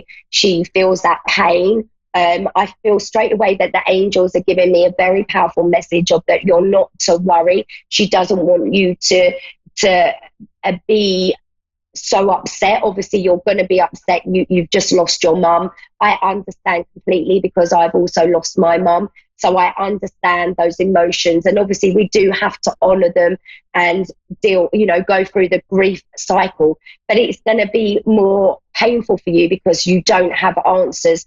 But your mum is coming through quite strongly. She's around you, she's protecting you. She is giving me a sense that all is going to be revealed. Have you got an inquest or something going on around this? Have a what? Is there like an inquest going on around this? Like a sort of legal inquest to find out the cause of death? No. Okay, have they not spoken about doing that? Like, so in the UK, we have like an autopsy to find out the cause of death and that kind of thing with an inquest? No, I haven't found out anything. Okay, is there, was it just a sudden passing? Say that again, please. It's hard for me to understand what you're asking. It's okay. Was it a sudden passing? Did your mum pass suddenly?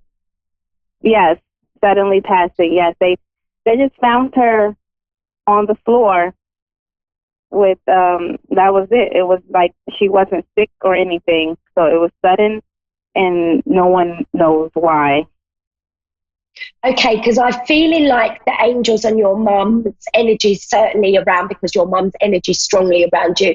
And I feel like they are drawing me to the heart area. So I just feel quite strongly there could have been something with her heart. She's saying there will be answers around this. She doesn't want you to worry. It's like all is going to be revealed. So I don't know if you can go and maybe speak to a doctor. I don't know how things work where you are. But in the UK, we would have, like, for a sudden passing, we would have an autopsy done to state the cause of death. Is this recently that your mother's passed? I was in November, so almost 3 months ago. Okay, so she's given me a sense that all's going to be revealed. I am being drawn very strongly to the heart area. So I don't know whether she may have had a sudden heart attack, if that would make sense at all. But I'm just being drawn to my heart area really strongly. And I'm kind of getting a feeling of quite strong indigestion, and just I'm feeling really uncomfortable around my heart area. So I don't know if that's what could have happened. And a heart attack would obviously cause, in a lot of people, a sudden passing. But she's saying you are going to get answers. She is around you so strongly. I'm sure you're feeling her energy, and she is nurturing you. She wants to dry your tears. She wants you to be happy again. She doesn't want to see you so sad. Obviously, that's easier said than done, because as I know what you're going through, when we lose our parents, it's very hard. So she's nurturing you. She's seeing you through this. There's a lot of healing energy around you.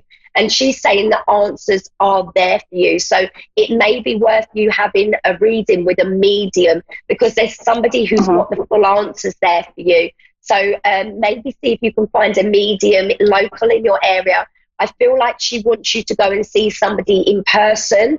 So this isn't like via phone. This is finding a medium in person, but there's someone who can help you with these answers. But I'm just strongly being guided to my heart area. So I just feel like it could have been a sudden heart attack, but she wants you to know that she's with you. She's never left your side, and you know, she's going to stay with you. She's nurturing you. She's healing you. So she just wants you to look after yourself and deal with your grief, you know, and you know, look after yourself is the main message. But she's definitely around you very, very strongly. So go and find a medium, but make sure that you see a medium face to face. It feels really important. So if you can see face to face, I don't know why, maybe because of the energy. But this person's going to really be able to help you and give you some answers. I feel like there's someone locally to you. I don't feel it's travelling far. So have a little look if you've got some mediums local to you. But know that your mum is very strongly around you. She really, really is. So I'm sorry I can't give you any more than that, but I hope that helps you a little bit. Yes, it definitely helps. Okay, so look after yourself. I have a page on Facebook called Carrie M. Bush. If you join, like that page, and what I'll do after I finish this, I'll put up a healing from grief meditation on the main page, and it really, really helped me so much after losing my mum and my dad. So I'm going to put that on my Facebook page, and you can, you know, use that to help you with your healing journey. Okay, what's the Facebook page? It's Carrie M. Bush. Just type that in. It's a public page, and when I finish this show, I'll put it straight up for you so that you can find it, and it will be at the top of the page. Save it to your phone or whatever, and just keep doing that meditation. It helps me so much with my recovery. I can't say how powerful this meditation is, and it really helped me heal and move on from that painful grieving energy. Okay, so I'll put that up straight after. And if you want to message me, I'm happy to talk with you, because obviously I do know what you're going through, because I've been through the exact same thing, and it is very, very painful. So I'm happy to speak to you on Messenger as well. Yes, it is. Okay. Okay, you take care of yourself. Thank you. Thank you. All right, Bye. thank you so much.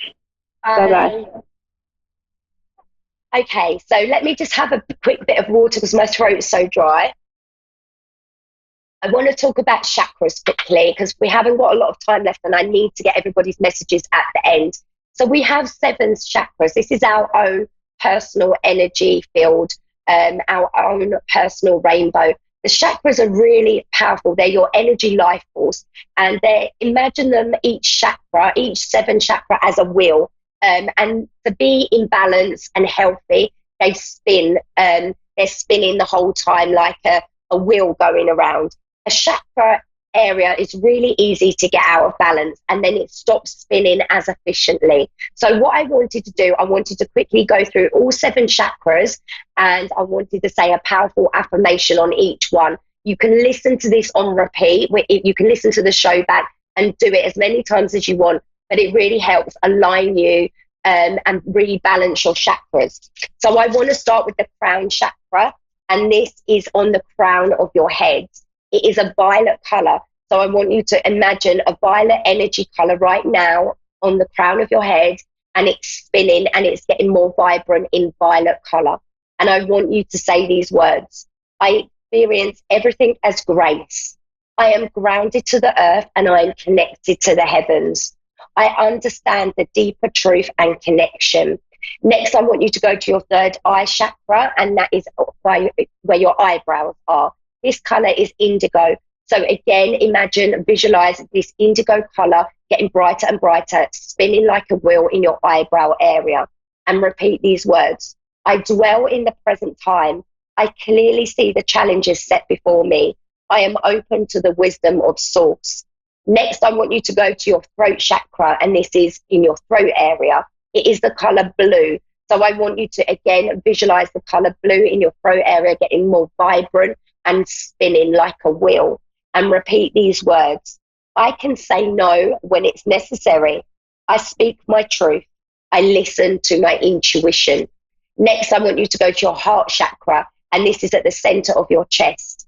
It is a green color. So again, visualize a green energy getting stronger and stronger and spinning in your heart area. And repeat these words. I sense that everything is connected. I accept myself as I am. I love myself deeply. I am worthy.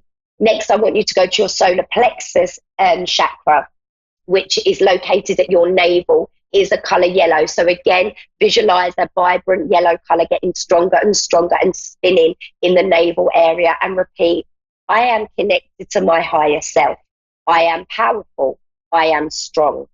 Next, I want you to go to your sacral chakra, which is located at your lower abdomen below your navel. It is an orange color. So again, you're visualizing that orange, vibrant energy getting stronger and stronger and spinning in this area.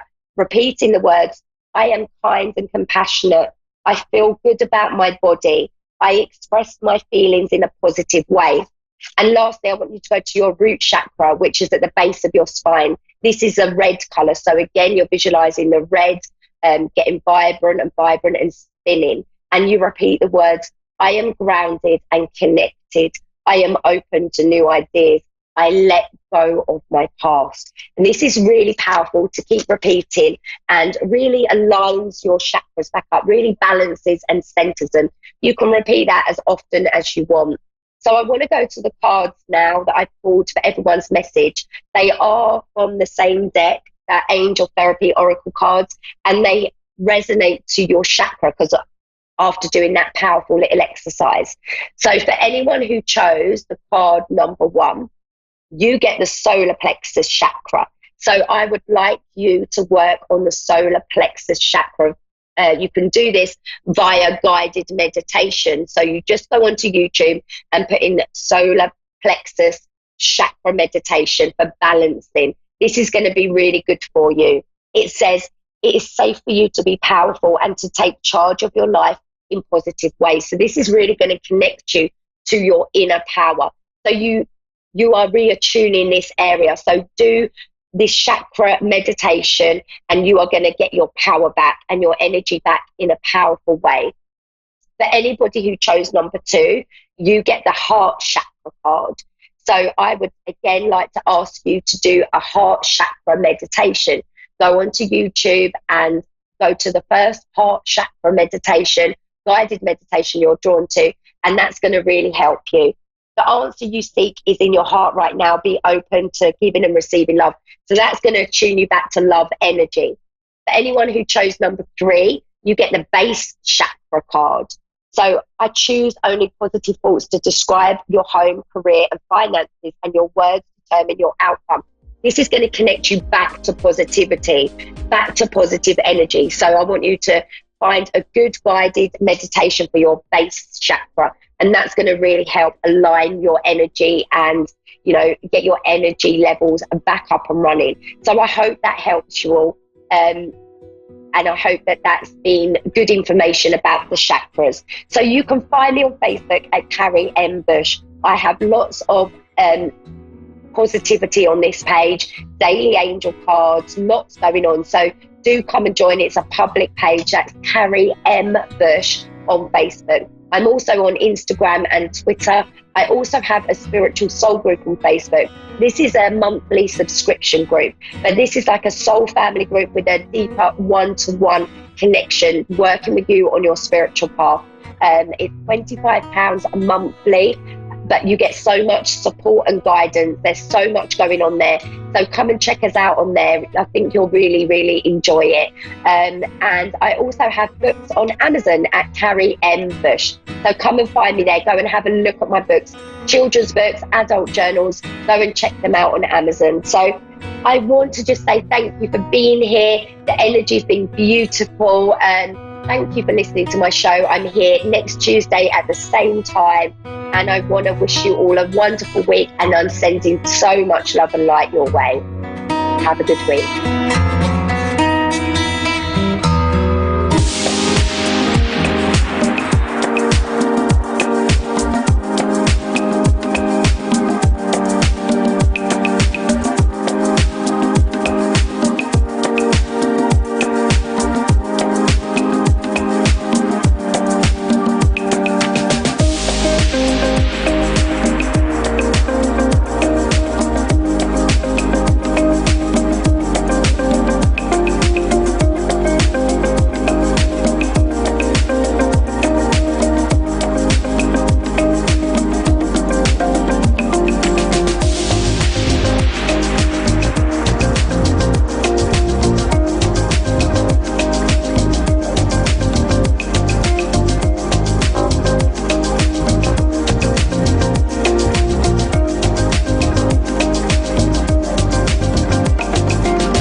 To A1R Psychic Radio, Earth's #1 psychic radio network, and watching Moonstruck TV, enlightening television. Welcome. Time for Angel Guidance by Lisa Shore. Live from PureLoveEnergy.com. Connect direct. In North America, dial 888-454-2751. In London, 20-3519-2158. In Sydney, dial 02-8488-3147. Or online, contact us through our Facebook page, facebook.com/psychic radio. Or one of our websites, AskOneRadio.com or Moonstruck.tv. This is Angel Guidance on A1R, the Ask One Radio Network. Hi, everybody. Happy Tuesday. My name is Lisa. I am a host here on the A1R Radio Network. This is my show, Angel Guidance by Lisa. And to tell you a little bit about myself, I am a healer. First and foremost, I love helping people feel better, and I specialize in transformations. And all that means is when people come to see me, I get to help them. I get to help them transform anxiety, stress, depression.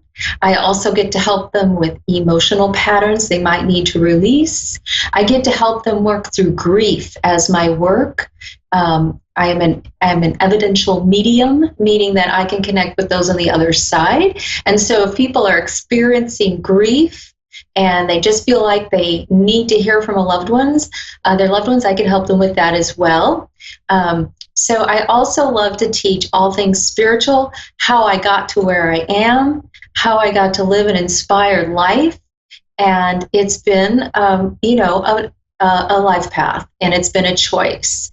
And so today I'd like to tell you a little bit about what I do every single day, and to help me stay balanced, to help me move forward in life, reach my goals, achieve my dreams and visions, because I have them just like everybody else. If you don't have your dreams, your visions, your goals firmly in your mind, guess what? You're not going to be reaching them very quickly. So you really need to decide right now, what are those things you want to accomplish in life? Because we're not here to just, pedal through life and, just kind of see the scenery go by. We're here to learn, to grow, to help others, to be kind, to be of service. And even if you're not religious or spiritual, although I think you probably are spiritual if you're here, that's okay. If you don't look at it in that way, that's all right. Because what we do for others, we receive back. And that's just kind of like the golden rule, right? Something I want to tell you about, I just suggested this to a client in a session just earlier today. We need to establish and decide what our core beliefs are. And what I said is core, C-O-R-E, core beliefs. Now, those are those things that we know for sure, that we know deep in our heart are true for us, and there's no wavering, there's no question. Sometimes people forget what those beliefs are. I don't mean just, not stealing or the 10 Commandment kind of beliefs where honor your neighbor, although those are certainly core beliefs and people have them. What I'm talking about are those core beliefs that help you get through each day in life, help you accomplish what you want, and can move you forward in your profession, in your love life, in how you get along with others. And it just overall generally boosts you up every single day. And so let me tell you this. Thoughts create your reality. Okay? That's just a given. I'm telling you that right now. Thoughts create your reality. A lot of people say, oh, yeah, right. What I think is creating what looks like on the outside. Well, it's true. It does. That's how it works. That's how the law of attraction works. That's how the universal laws work. And that's how we get to work. So if you're thinking all the time that you never get anywhere in life and that life just hands you bad cards in the card game of life, you're probably going to get that kind of result. If you're thinking that the world has your back and that everything gets to work out for you and everything's happening for your highest good, you're going to start seeing evidence of that coming into your reality. It's going to start coming in. Now, is that going to happen overnight? Maybe not. You might start seeing little inklings of it, but you have to make it a practice. So this is what I do every single day. I have a yellow notepad. I'm going to show it to you right now. This is my actual yellow notepad with my core beliefs written on them.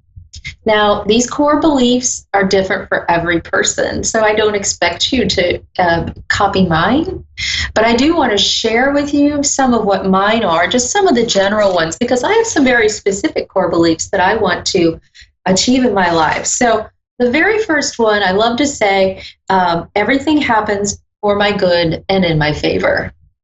Okay? If you have that core belief that everything happens for your good and for you, to help you, that is something you can always have in your mind, looping around. No matter what's going on, something happens at work, not that great, but in the back of your mind, everything happens for my good and in my favor. It's going to work out, and it's going to happen for my best. And you just keep that energy, because thoughts are things. Thoughts create your reality. You keep that energy of that in your mind, and you keep it circulating over and over again. And you will start to notice a shift in your energy, okay? Because what your energy does is it pulls in like experiences. And that's the honest truth. That's what happens for me. I'm telling you what works for me. So let me tell you one other thing that I believe. I believe that I have and experience joy in all parts of my life. Some people walk around life pretty sad, grumpy, depressed, have a lot of anxiety. Wouldn't it be helpful to shift that kind of mood around so that you experience joy? Joy is a state of high vibration. Joy is where we manifest the things we want in life. We are not going to be manifesting what we want in life when we are angry, when we are stressed out and anxious. You know what we're going to do with those things we want? We're going to push them away, because that's resistance, my friends. That's fear. When you're resistant, when you feel stuck, when you feel like I'm not going to do that, you can't make me, you're just pushing away the good in your life. You're not going to get anywhere like that. Another core belief I have, I am worthy of my heart's desires and goals. There's a lot of people who don't feel very good about themselves. I help a lot of those people. I talk to them. I help them with energy healing. I help them get through life with some guidance I receive that might be beneficial for them. And I give them ideas like this of how they can work practical tools and tips into their daily routine to help them move forward in life and get what they want. And joy is one of those things that you all deserve. Okay, let's see. Something else that's a core belief of mine is I get what I believe I can have, and I am an energetic match for it. So like I mentioned, we vibrate. We are energy. Okay, we vibrate on a frequency. I'm not just saying that, that's actually proven by science, okay? I vibrate at a rate of love, I hope, most of the time, okay? Your goal is to be vibrating at a high energy and an energy of love.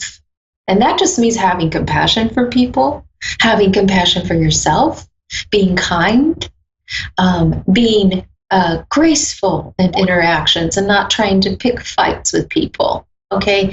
So when you're vibrating at a high frequency where you're kind and generous, what you want is going to come in more easily, and you're going to be a match for it. And that's one of those core beliefs I have. Okay, let's see, one other. I am supported in every way. Who am I supported by? The universe, my angels, my guides.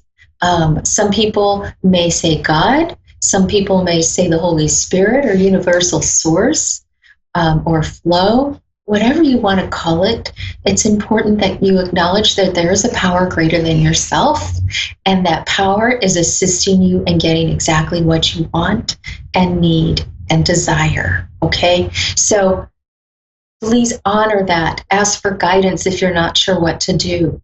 Help me see this a different way. What would you have me do? Acknowledge that higher power, all right? You don't have to worry about a name.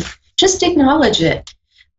So one of the last things I want to mention is some people say, well, that's all well and good, you know, thoughts create your reality. Well, I don't know how I'm going to get to XYZ, how to have this outcome of maybe getting the raise I want, or moving up the ladder professionally, or having that beautiful relationship I want. I just haven't had one in so many years. How am I going to get there? You know what? That's the beautiful thing about creating your reality. You don't have to know how. You don't have to ever know how. That's where your belief and your trust that there's a power greater than you working in your life that allows this to happen, okay? The how is not necessary to know. So when you start getting in your head and saying, okay, I'm going to write my core beliefs down, I want a raise, or I get to have a raise, or I have a beautiful relationship, I don't want you to go back and look at those statements and say, well, how do I get there? What do I do? Now, you have to trust, but you also need to take action towards those steps. You're not going to just sit on your sofa and watch the TV and eat popcorn. You need to take steps towards that. You need to take aligned action steps, okay? So whatever you would do to get a raise at work, well, you can't be lazy, and you've got to be working towards that goal, of course. And you can write those out, those core beliefs towards working towards a goal as well on your core beliefs list. So when I do this, I do it right away in the morning, and I do it right before I go to bed. And why do I do that? Because I am programming my subconscious mind to always be looping that information through my head. Okay? So I do it in the morning, so when I get off through my day and start going through my day and talking to people and helping people and working and interacting, I do it from that place of knowing that these are my core beliefs. And why do I do it before I go to bed at night? Because I want to program my subconscious mind while I sleep that that's what's going to be imprinted there. Okay? If you do that twice a day and you continue to work on your core beliefs, you're going to see changes in your life quickly and significantly. Now, that takes a little effort on your part, all right? But you got to, anything worthwhile doing takes a little bit of effort, takes a little bit of moving forward, and just allowing that and knowing that there is a power greater than you that's going to be helping you with all this. And the bottom line here is your thoughts create your reality. Okay. Thank you so much. I hope you enjoyed that. If you have any questions, message me on Facebook at Pure Love Energy, or contact me on my personal page at Lisa Short. I'm in Lenexa, Kansas. Okay, so I have Janine in Freehold, New Jersey on the line, and I'd like to welcome her to my show. Hi, Janine. Hi. How are you? I'm good. How are you? I'm doing fantastic. So Janine, what's the reason for your call today? I am calling because I was looking for a reading. We have some stuff going on, some exciting stuff, some stressful stuff. So I was just trying to see if, we're headed in the right path, or some information maybe on how things might pan out for us. Mm-hmm. Okay, so does this have to do with a home or moving or changing locations? It does. Okay, great. Then, so this is something you've been working on for a little while. It feels like you've been working on it for about at least 6 months. Would you understand that? Yes. Okay, great. Thank you. I feel like there's a solution coming up pretty quickly in the spring, as a matter. Okay, awesome. Spring, because I feel like that's what's happening here. Does that make sense to you? Yes, absolutely. Okay, great. So this is the thing, Janine. You're on the right track, okay? And what you need to do is maintain a balance so you can stay on the right track. Because you mentioned you were a little bit stressed out, and I feel like there's all these moving parts, like got to do this, got to get this into place. It's like I'm seeing like a puzzle, and you're putting these puzzle pieces into their little empty slots, but you don't quite know where all the pieces are going to fit yet. Does that sound right? Yes, absolutely. Okay, great. So tell me, let's take this a little deeper, a little further, okay? Because I know we're on the right track here. I'm tapped in. So tell me a concern or a something that's bothering you about this process that I can help you with. Let's get a little more detailed, okay? So we had to do in the beginning, we had to do some credit repair, which we did. So we're kind of like right on the border now of we just got the approved, we're just making it to be approved. So now that was squared away, now there's some issues with the structure of the home, like the roof and things. So we're trying to work it out to get it fixed, and I'm just stressed out about how everything's going to fall into place. Okay, so there's some issues with the structure of the home you want to buy, is that correct? Yes. Okay, and so does that mean then that you feel like you're going to have to be responsible for that financially? Well, they've already agreed. They've already agreed to fix it if it needs to be fixed. but it's a matter of, it's a matter of like choosing the contractor and things like that. And I'm just nervous because, how do I know it'll be done right? Like, I'm just trying to think, I'm thinking of all the things, or what if they decide to not fix it? Okay, so you said that they agreed they would fix it, but you're not assured about the contractor's ability to fix it. Is that what I'm understanding? Yeah. Okay. And so there's always an inspection, okay, before you can actually make the decision of the home, right? Yeah. And so that inspection has not happened yet, or has it? The first inspection has, yes. And this is where the issue came up, right, with the structure? Yes, correct. Yes, correct.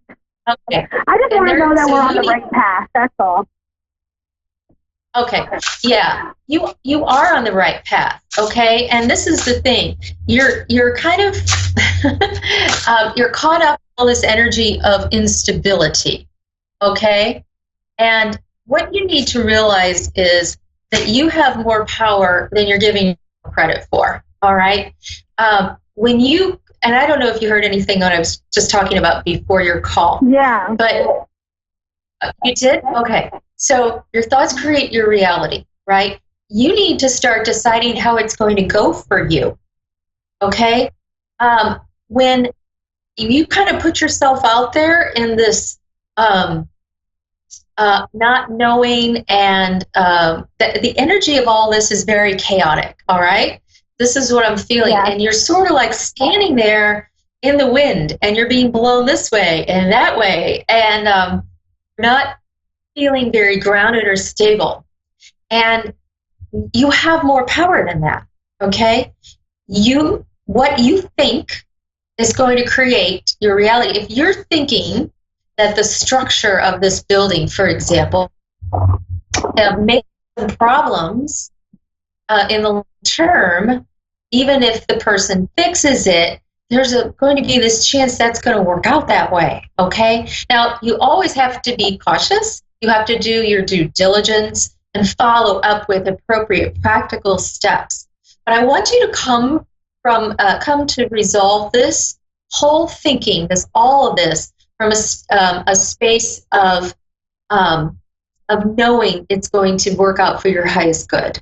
Okay? Okay. And I want you to do that every single day, because let me ask you this: do you believe in a higher power? Yes. Okay, perfect. So if you believe in a higher power, that is the one key, the one thing that is going to push you through life and help you, okay? You need to ask for guidance on this, all right? If you haven't done so, you need to ask for guidance and move with the guidance as it's shown to you, all right? Have you asked for guidance about this? Yes, I have asked, and ironically, I kept coming across a very specific number in relation to this house. And when I finally started paying attention to how often this number would come across in regards to the situation, I looked it up, and it's very specific about everything you just said, about manifesting, what you're saying, and my higher power giving me the sign, letting me know that this is right. Okay. So what I'm telling you then is another sign and confirmation from your higher guidance, from your higher power, from whom you ask for guidance from, that you're on the right track, okay? Does it feel like that to you? Does it feel like you're on the right track? Because I think you're just doubting yourself. It doesn't feel like there's a... This is the first time that I really believed in something and in myself so much that watching it come to fruition is very frightening. Yes. I am so happy for you. Do you know why? Because you are seeing the results of your thoughts creating your reality and listening to your higher guidance. It works every time. And so the more you do that, and the more, this is important too, okay, since you're already on this track, you're asking for guidance, you're putting out your thoughts that you want this to work, you need to start thanking the universe for this, okay? Gratitude is key. The other part of the equation for manifesting, okay? So be thankful and just say, thank you. You know, when you get these signs, you get the numbers or the synchronicities or whatever it is, just say, thank you. And then ask for more, okay? So you ask for more signs. And that's how you get through life in a very inspired and almost magical seeming way, okay? You just keep asking for more signs. Now, I don't mean walk around and start looking up and down and everywhere for these. You know when they come, right? So the number you got, that was like, yeah, okay, I get it, right? I'm curious. What was the number you got? 10. It's number 10. Number 10. Okay, very good. So, you know, and we look at numbers, and as you figured out, numbers have meaning. They have energy, okay, and frequency. Yeah. And the number 1 is part of the number 10. The number 1 is about new beginnings, right? It's about establishing this idea firmly in the physical world. The 0, and this is my interpretation, but I feel like it fits. The 0 is about your goals and your desires and your dreams, okay? So when you put these two together, you have a powerful combination, frequency-wise, energetically, for creating what you want. Does that sound like what you read? Like that's where this is headed? Yeah. Absolutely. Yep. Yeah. So you know what I think you needed today? I just think you needed a little confidence boost. Like, you're not making this up. I did. Yeah, you're creating your life the way you want it. And so, you know what? For a lot of people, that's scary because they've not realized that, or they've always maybe been in an environment where they didn't get what they wanted, or people hadn't supported them, you know, like emotionally or for their goals and dreams. And they never had this teaching. And this is the thing, you know, like, we don't teach our kids this and in school, or, you know, and unless you have a parent or someone who's like a mentor to you to teach this to you, who knows, right? Who knows about this? Yeah. But when you tap into when you tap into it, it just starts to flow. And that's a good word, flow. When you tap into the flow, which is like the ease of life, you start to realize it's not really hard. You know, you can actually accomplish your dreams and get what you want. And this is just the beginning, okay? Because I feel like there's other things coming in for you that are going to just follow along this door. I feel like this is an open door for you with your new home. And although, see, you were alerted to the structural issue, right? You were alerted to it. It's guidance, all right? And it's being fixed. So something I want you to do is to imagine this home and even write it down.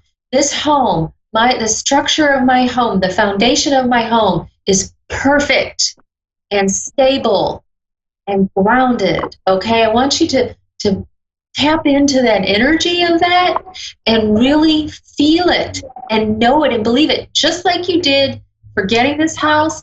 I want you to tap into the energy of that, okay, and how that gets to be for you, because this is how it works. We get to decide what we want and what we get, right? Yeah. And so you're deciding that right now. I want you to decide that. Put it on paper. Decide how these things are going to get to go with all of it, okay? With like how the contractor does the job. My contractor does a fabulous job correcting and fixing the structure of my home, okay? Like, write that out. I want you to do that every day. And that's going to program your mind, one, to start thinking that and feeling that and knowing that and getting that right in your gut, like where you believe it. is in your gut. Like you feel it right in just below your rib cage when you know something, right? It's there. And so you're going to not only program your mind to do that, you're going to project that energy because you are a powerful creator, Janine. You're going to project that energy out into the universe, and it's going to be met with like energy, and you're going to manifest it. And that's the beauty of it. I am so proud of your progress. It's amazing. Do you have any questions about what I suggested that you do? No, that was awesome. Thank you so much. Okay, thank you. I want you to let me know how it goes, okay? You can message me on Facebook at Pure Love Energy or at Lisa Short. I'm in Lenexa, Kansas. That would be on Facebook too. That's my personal page. And I just appreciate you. And I'm going to send you all the good vibes, okay? Thank you so much. You're welcome, Janine. You have a fabulous day. You too. Thanks. Bye-bye. Okay. So, case in point, I love how the universe works, okay? Janine was working on manifesting the best possible outcome for herself and her family. And she did it because she was manifesting a home and she was concerned about the structure of the home. And I just told her to take it all the way. Take it all the way to the end zone, baby, right? You're going to develop and plan your life exactly as you want it, okay? So be an energetic match for that. Think about it, know it, feel it, believe it right here, all right? If you want a session with me, you want a healing session, a guidance session about manifesting your life, please message me at Pure Love Energy on Facebook or at Lisa Short on Facebook. I hope you all have a fantastic day. Have a beautiful life. Thank you. Bye-bye.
listening to A1R Psychic Radio, Earth's #1 psychic radio network, and watching Moonstruck TV, enlightening television. Welcome. Time for Intuitive listening with Trish Rock. Live from TrishRock.com. Connect direct. In North America, dial 888-454-2751. In London, 20-3519-2158. In Sydney, dial 02-8488-3147. Or online, contact us through our Facebook page, facebook.com/Psychic Radio. Or one of our websites, AskOneRadio.com or Moonstruck.tv. This is Intuitive Listening on A1R, the Ask One Radio Network. Hello, and welcome everybody on Moonstruck TV, A1R Radio, iHeartRadio, and all of the other amazing places that you might be listening on today. How are you all? We are in the beginning of Mercury retrograde. And while a lot of people kind of freak out about this and blame everything on it, I just want to say that, you really can use it to your advantage, actually, because Mercury retrograde just means that communications are a little bit slowed down, temperamental, or clunky. So if you can breathe it out whenever something feels a little bit off, or you've misunderstood someone or something, or your computer decides to not work, or your phone just dies halfway through a conversation, just breathe it out. Don't get frustrated with it, because the more frustrated you are with it, the longer it will last. Okay? That's the first thing. The second thing, when I was pulling some cards today for us for a collective message, I got some amazing cards, and I want to share them with you because the message is a collective message for all of us, and it really is lovely. It kind of shows that abundance is on the way, prosperity, if we allow it in, and I want to talk a little bit about that. So, as I sat here prepping for the show, and I had some incense burning, and I had some abundance thoughts and prayers. I have my citrine here, which is for abundance. I pulled a card from the Chinese fortune telling cards, and I got money. Yay! Now, this is an amazing card. It really does mean that it is an auspicious time for gaining extra income. It's also a great time for career changes, inheritance, wins, property purchase. So it is really a time to be wise, though, in all of your financial dealings. And if you have that wisdom and you really are thoughtful, and you value the money coming in and going out, and if you really are seeing the value in saving and making wise decisions, then I really feel that it's going to ramp up for you.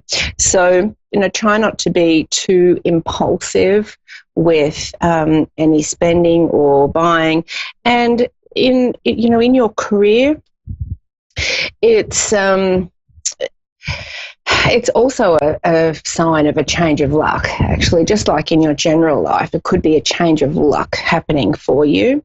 But in the career, it's really also about letting go of what is not serving you anymore. And, this has been a constant over the last 12 months or so. If it's not feeling good, let it go. If it's not feeling good, let it go. If it's not in alignment with you anymore, let it go. And as we all shift and grow, we change our energy alignment and we change our vibration. So things around us also need to change. So you need to just let it go. This is actually something really important, when I'm working with people, when I'm mentoring people through transformation in their life. We can get to a point where their personality really is different. Their personality really is the energy of the new reality that they want, but they're not letting go of the old reality around them. And so the dreams and the desires are still blocked. So it's really important, whatever it is for you that just doesn't feel in alignment anymore, don't focus on it. Focus on what is in alignment. Now, relationships also need a little bit of balance here and harmony. And the advice in the book here is to not lend money to friends or family or business. So really be wise with your money this week. Now, the other card that I got, which I got from the Oracle of E, was Jackpot, right? What a perfect card to go with this one. I love this. I'm super excited. So really a beautiful opportunity this week. Some of you really could be hitting the jackpot. And what that means for you is different, right? It'll be different for you than everyone else. Maybe you'll meet someone. Maybe that will be your hitting the jackpot this week. Maybe you'll have a little win. Maybe that will be your jackpot. Maybe you'll be able to save that first $50. Maybe that will be your jackpot this week. But I feel very, very good energy here for all things money, security, prosperity and abundance. Now, the other thing I wanted to talk about, and you can listen to the weekly videos over on my YouTube channel at Trish Rock, is about letting go. And one of the biggest things that I've learned over my time, and also that I feel is the energy many of us are going through now, is we're putting our dreams and our goals and our hopes out there, but the universe doesn't always seem to be bringing it back or in the time that we want it to come back. And so we get frustrated. But our frustration and our determination to have everything show up in order, in time, in the way we want it, our frustration around that is actually blocking the universe from bringing those things to us. So, you know, this week really is a week of putting it out there, right? In your dreams, write it down, put it on your vision board, speak it, think it, feel it. What is it that, you know, you want to come into your life, more of what you want, and then let it go. You've got to let the all the parts of you and all the parts of this world all come together. You know, you could be seen as just one small molecule in the whole scheme of this picture that you're putting together. So all the other parts have to come together, and there's no timeline on that. It's all in divine timing. And the universe, typically, if you can let go, the universe will actually deliver how you want to feel in a far better scenario than you've actually imagined. And that's the whole magic and excitement and wonder of playing this manifesting game called humanity. So really just let it go this week. Sort out your stuff. Be clear on where you want to go. Be clear on how you want to feel. That's the most important thing. And then just, just go, okay, I trust the universe to put all this in place. And then, of course, you can't just sit back and do nothing. You need to take that inspired action whenever you get an inspired thought to do something or to call someone or to go somewhere. Follow those prompts, because that's the universe showing you where you need to go. This is your intuitive listening skills, right? This is your intuitive listening skills. Really follow those prompts. Now, if you would like help with where you are right now or where you want to be, I am offering a 20% discount on readings for all of the beautiful Moonstruck and A1R air Radio and anywhere else where you're listening from, listeners this week. Now, the easiest thing for you to do to claim this is to email me, and my email is Trish, Trish, at trishrock.com. That's the easiest way. Otherwise, you can hop on my Facebook page, Trish Rock Abundance, and connect with me there. And the keyword or the password here is Moonstruck, okay, to claim your 20% discount on a reading. Your word you have to tell me is Moonstruck. So email me, Trish at trishrock.com, or head over to my Facebook page and send me a message at Trish Rock Abundance. And I have opened up some more spaces in my calendar. So when you connect with me there, I will send you the link to my calendar. And no matter where you are around the globe, we will find a time that is suitable. Yesterday, I had the great pleasure of speaking to somebody from the US and also from Scotland, and it's so much fun connecting with people all around this globe. And I think you are all amazing and you all deserve an incredible life. So connect with me there, claim your 20% discount on your reading, and make sure you check out my YouTube channel. I've got the weekly energy reading up this week, and I've also got a beautiful message about letting go and about outcomes, which will really help you move through some energy this week and on an ongoing basis. So my YouTube channel, just look up Trish Rock and it will come, or head over to my Facebook page, Trish Rock Abundance, and all the links will be there as well. Okay. So we're going to take a caller now. And this is Tanisha from Macon in Georgia. I went to Georgia once. Hello, Tanisha. Hey, how are you? I'm very well. I did go to Georgia once, and it was many years ago. It was just before you guys had the Olympics there. Okay. That was a long time ago, I think. Yes. Okay. How can I help you today, Tanisha? I wanted to ask about an ex that's coming back, and I know with the retrograde energy, I can expect that, but he's a Pisces, and all of a sudden he's trying so hard to get back in my life. Okay. The retrograde is really affecting Pisces. Yeah, because it's in Pisces, yeah.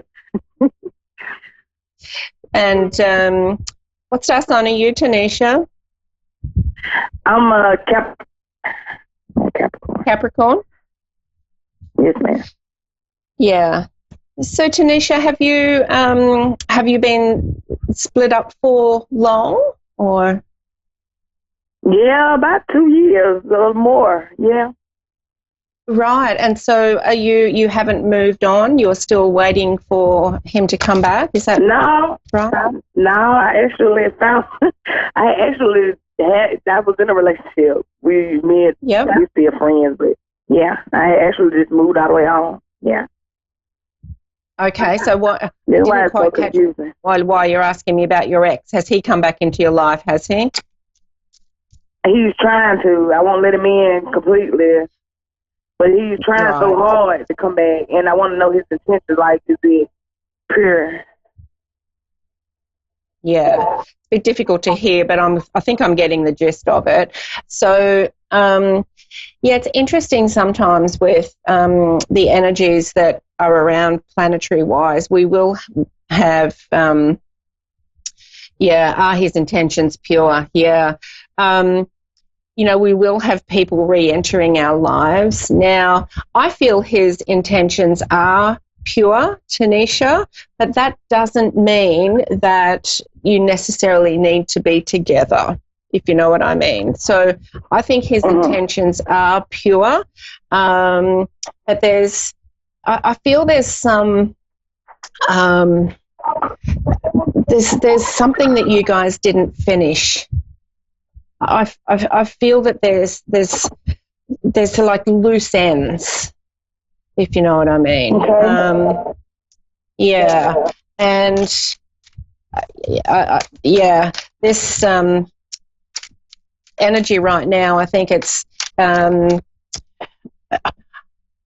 getting told that he wishes that it hadn't have ended, and now, he's kind of come to his senses. I just don't feel that the energy's there for you anymore. So let me just pull out here and see what comes up for you.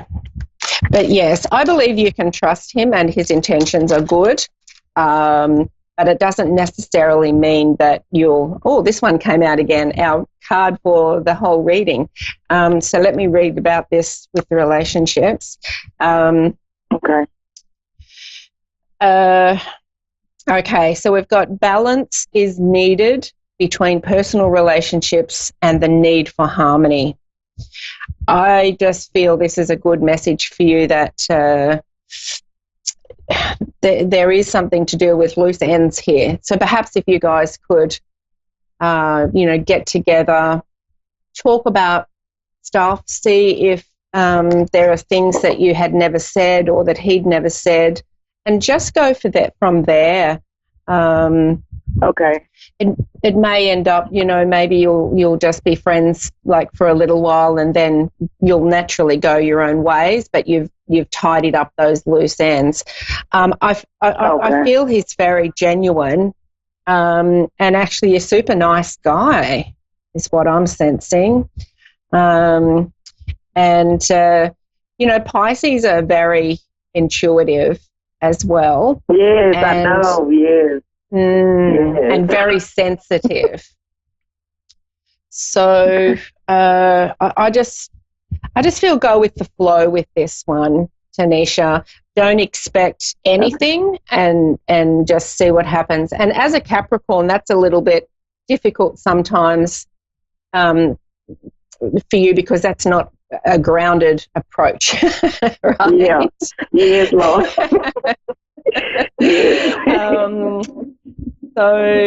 And the other thing here is that I feel that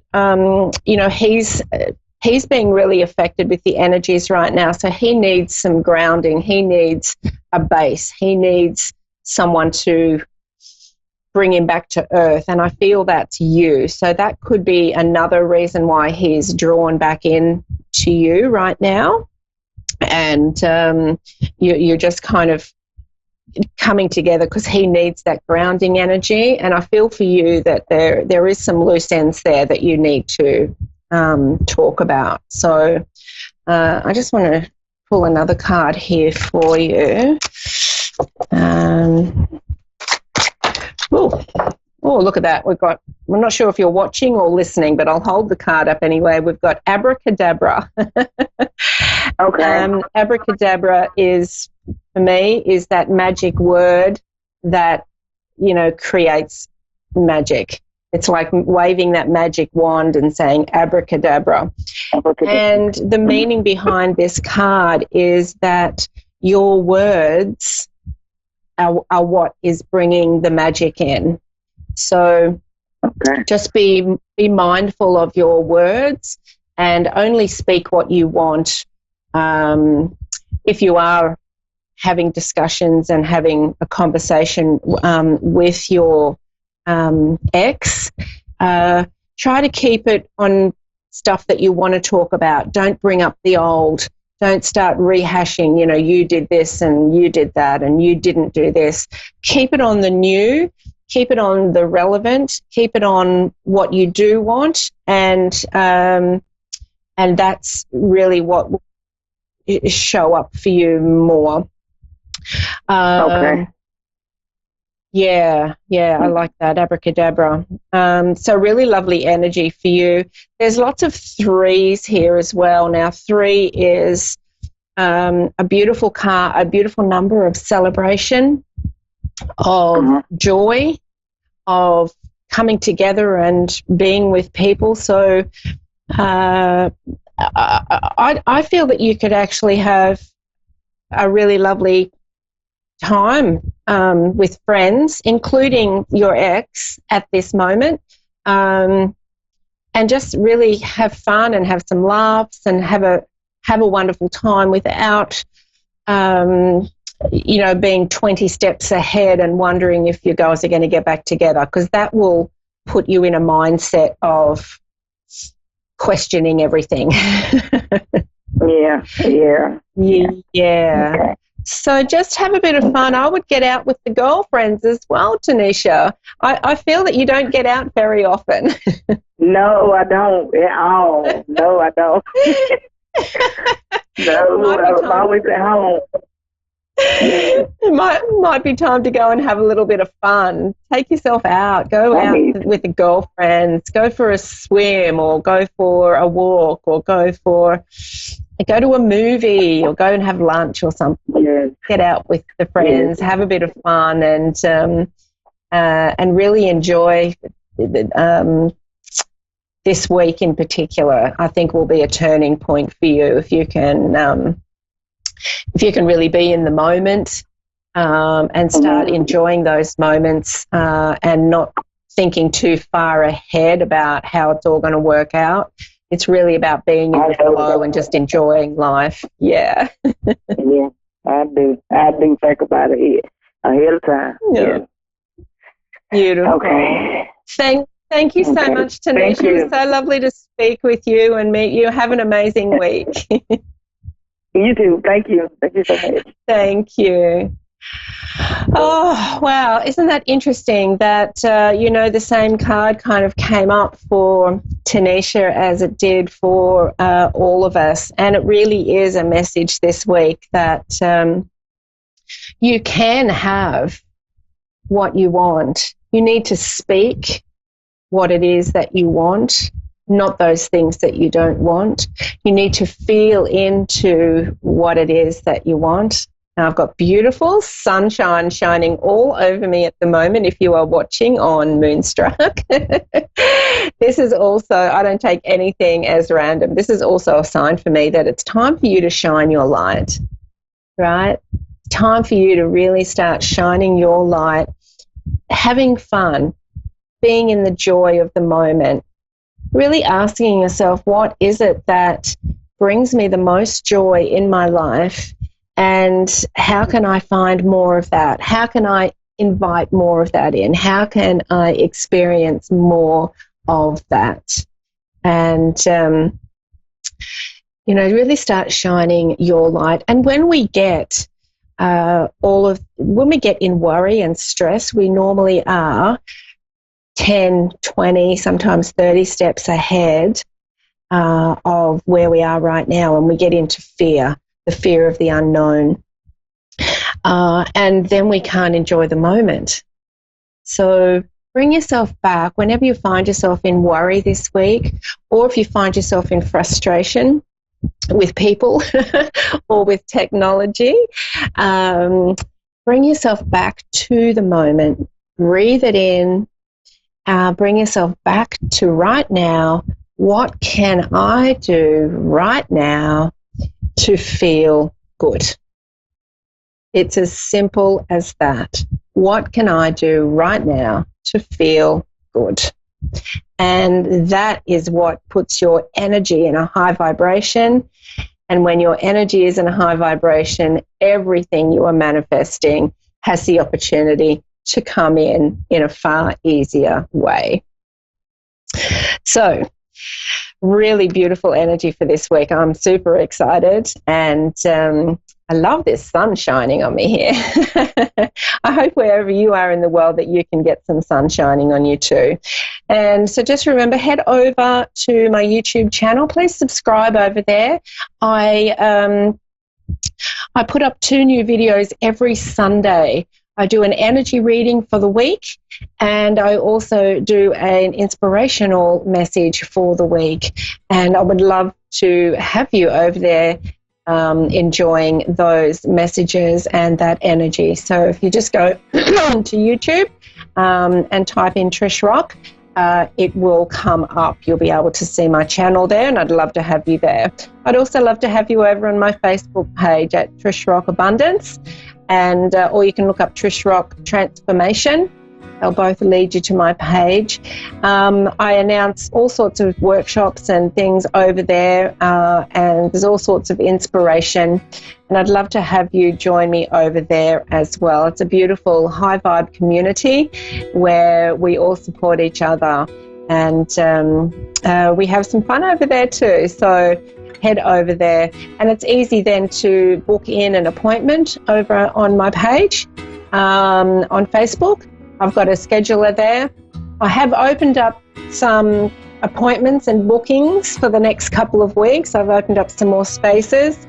If you would like a reading, remember to connect with me either on my Facebook page or email trish@trishrock.com, and the keyword is Moonstruck, and I will offer you 20% off a reading. So I would love to connect with you no matter where you are in the world.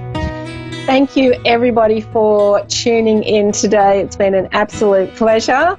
I hope you have an amazing week, and I will see you next week on Moonstruck TV, A1R Radio, and all the other beautiful channels, including iHeartRadio. Bye, everybody.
A1R Psychic Radio, Earth's #1 psychic radio network, and watching Moonstruck TV, enlightening television. Welcome. Time for Amanda Hall Psychic with Amanda Hall. Live from AmandaHallPsychic.com.au. Connect direct. In North America, dial 888-454-2751. In London, 20-3519-2158. In Sydney, dial 02-8488-3147. Or online, contact us through our Facebook page, facebook.com/psychic radio. Or one of our websites, AskOneRadio.com or Moonstruck.tv. This is Amanda Hall Psych on A1R, the Ask One Radio Network.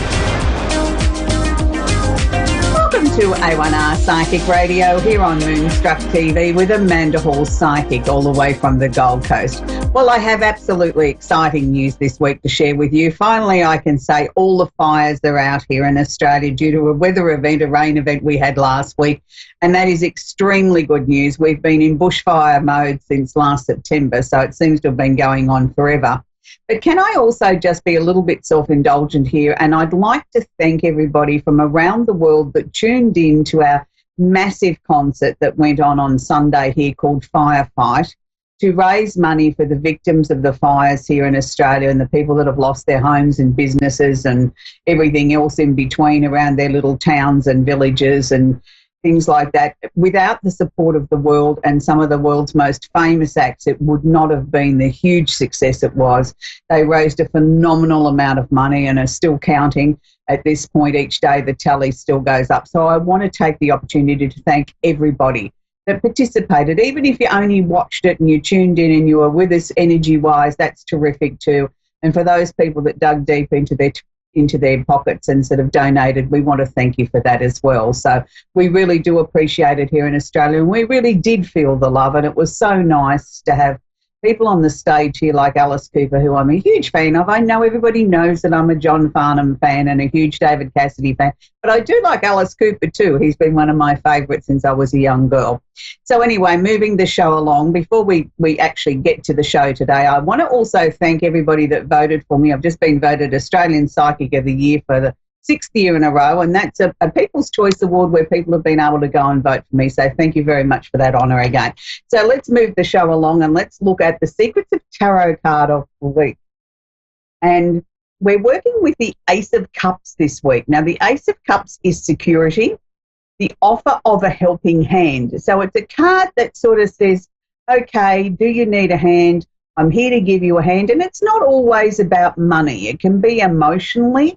It can be somebody just sitting with you, letting you talk, letting you ramble, someone just being in your energy. So, you know, there's many different ways that we can offer someone a helping hand. For others, it may be helping someone physically. It might be helping somebody across the street. There's many different forms of being able to help somebody, and they're not always connected with financial or emotional. There's many different forms of being able to help everybody. So this is a beautiful card, and I think it really is quite apt considering the week we've had here in Australia with Firefight and many other things. And I know there's been plenty of weather events around the world, and we're now looking at the UK with their floods and everything like that. And they need our helping hand too. Even if it's only keeping them in our prayers and our positive thoughts, we can help everybody around the world. So don't just look at your own little environment. Keep other people in your prayers and your thoughts and your positive energy. It's really, really important. So it's a very, very interesting week astrologically. Just before I came on in, my producer and I were talking about Mercury retrograde, which is about to start happening from February 20 or the 20th of February, depending on which part of the globe you're in. And it will go all the way through to March 14. Now, it's interesting. Mercury goes retrograde about 3 times a year for approximately between 2 to 3.5 weeks. This time it's just over the 3-week mark. Now, I know lots of astrologers have already said that Mercury is actually retrograde. That is not actually technically correct. There is a couple of days prior to Mercury going retrograde that Mercury is said to be stationary or standing still. And a lot of astrologers start that as being the period when Mercury is retrograde. I personally don't, because he has not started his backwards motion. So to me, he's just standing still, gathering his energy to get up to his little tricks that he's going to do in this next 3 weeks and 1 day. And the same can be said at the other end of the Mercury retrograde. A lot of astrologers put Mercury going direct before he has actually gone direct, while Mercury is again in a stationary position for 2 or 3 days. They put that as Mercury going direct. I don't, because Mercury is still in that backwards energy. It's not until Mercury decides to actually catapult himself forward do we start to see the changes and start to feel the momentum and the push. So this year, our first Mercury retrograde is going to be in the sign of Pisces. Now, this is really interesting because Mercury retrogrades mean that we can have communication issues where people sort of don't have their listening ears on. They say, yes, yes, yes, I'm listening, but if you ask them to repeat it back to you, they wouldn't have a clue what they've just agreed to or disagreed to. They're only half listening. They're preoccupied. It's the time when all forms of communication are under pressure. Now, in the olden days, and I'm talking about in the days when we sent letters through the mail, things used to get lost. So did parcels. So this day and age, it's more connected with, yes, I know we still have mail that comes by the snail mail, not as much. And I know we still get parcels delivered, and that's probably more frequent than it was years ago.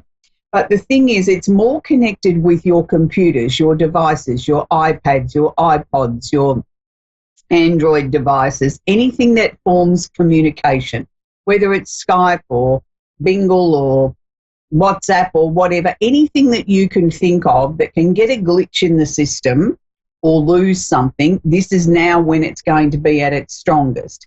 And it's technology. It's the time when we find that internet services go down for days on end or the telephone doesn't work. So we need to be very careful of any forms of communication up until March 14. This is not the ideal time to be signing a contract if you can get away with it. For many people, it's not negotiable. The contract must be signed before that date.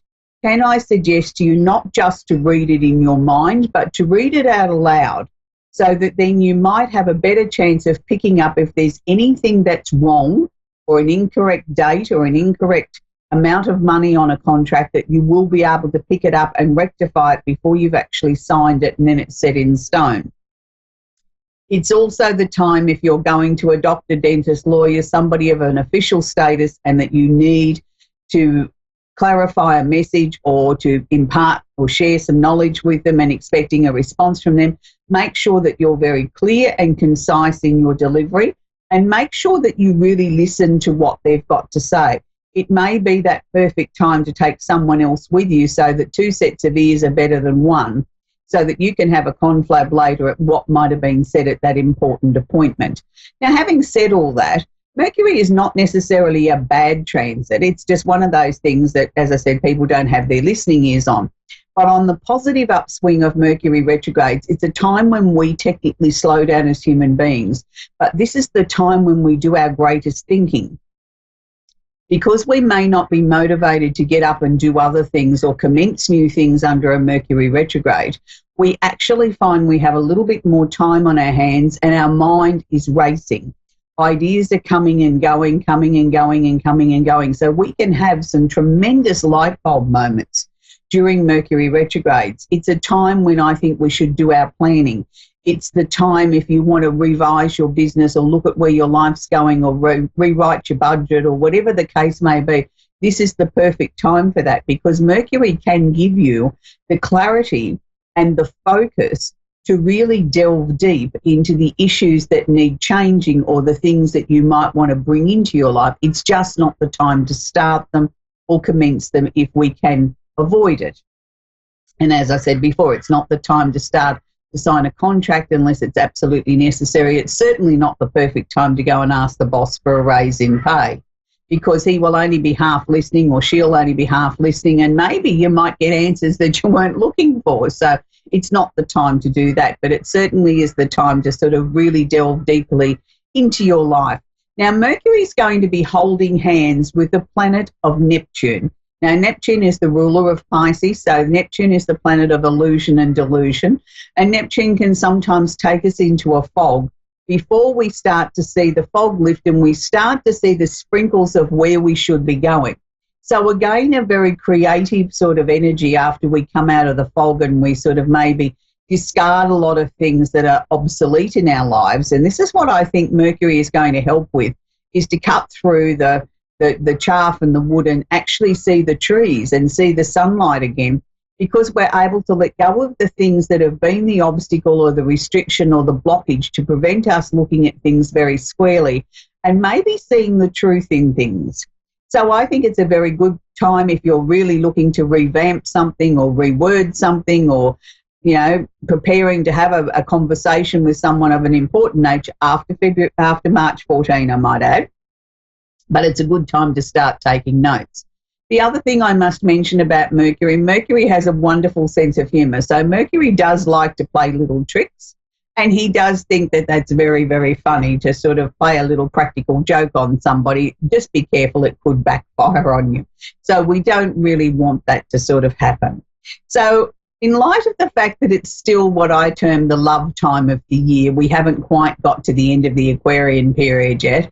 We will in the next few days, as the sun will move into Pisces and join Mercury and Neptune there during the next 30 days. But for the moment, I still believe we're in the love week. And, you know, last week was Valentine's Day, and I hope you had a very special Valentine's Day with someone that is special and important to you.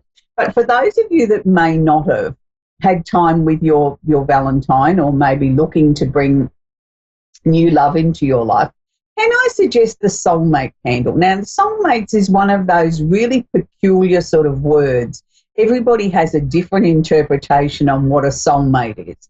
And most of us tend to think our soulmate is the person we're going to happily marry or live in a married-like relationship with for the rest of our lives. And we tend to label them as our soulmate. We can have soulmates on many, many different levels. It's not just about love.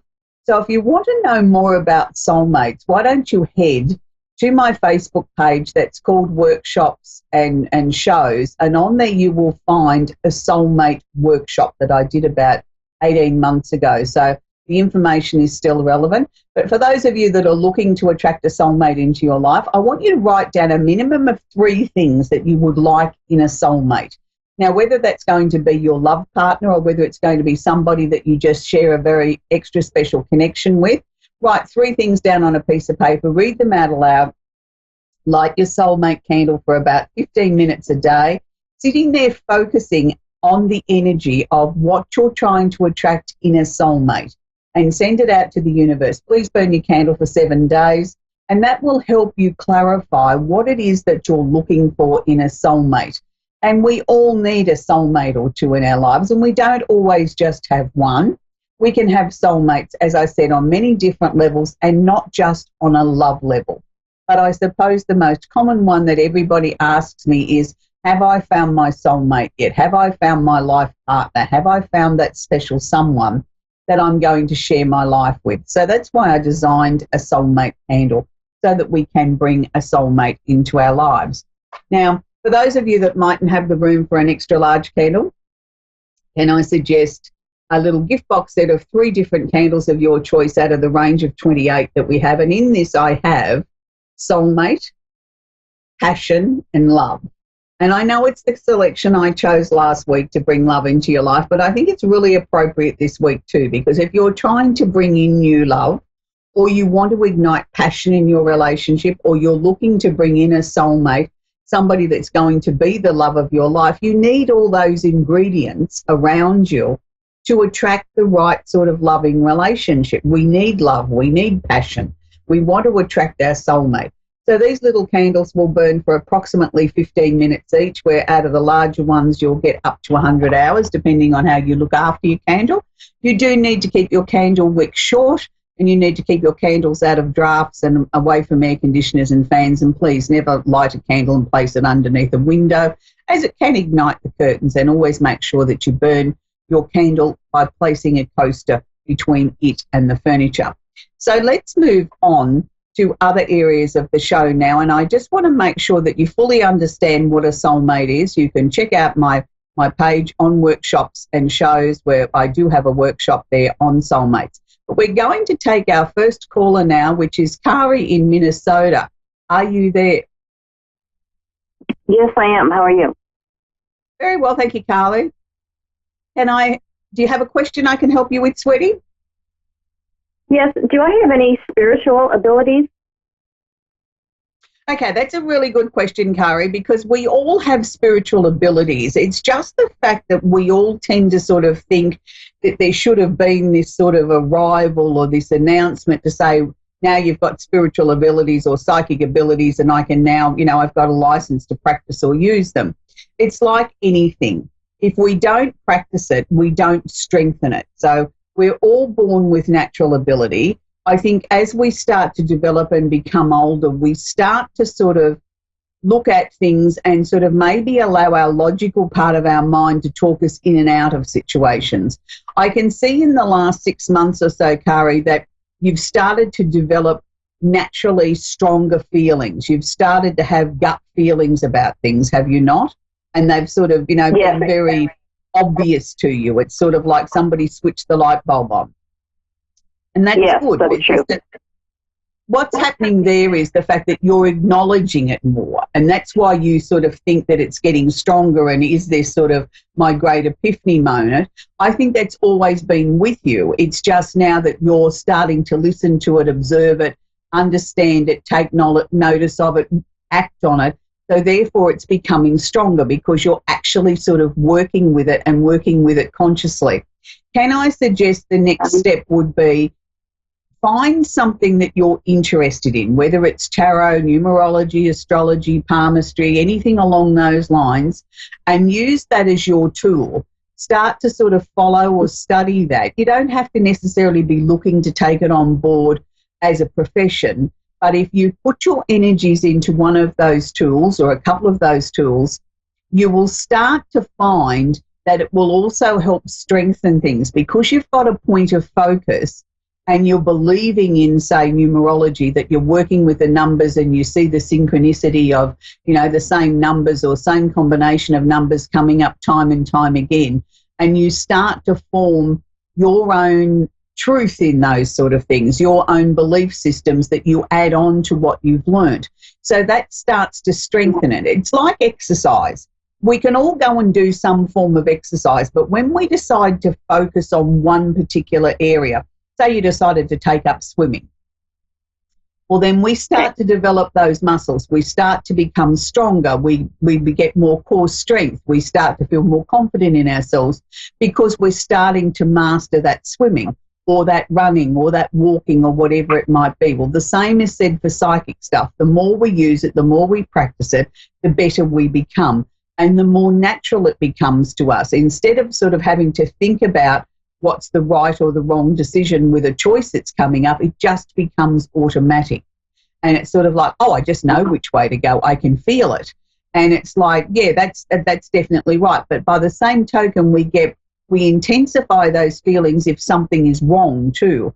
That sort of is like a warning that, hang on a minute, I don't trust that person I've just met. Yet everybody says to me they're absolutely amazing, but my stomach is doing somersaults.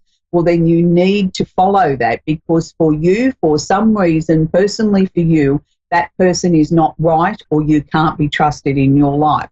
So you then become aware of that. It's not necessarily do you not pursue the friendship or whatever, but you've got one eye on the fact that you felt uncomfortable. So therefore, then you're looking for some sort of proof. Aha, that's why I didn't feel right with them because of X, Y, Z. So then you're able to sort of use your own psychic ability or your own intuition to your advantage. And once you learn to do that and marry it into your day-to-day life, it's really interesting how much easier your life becomes, Kari, because you're actually working with the energy instead of against it. So I hope that's helped you, sweetie.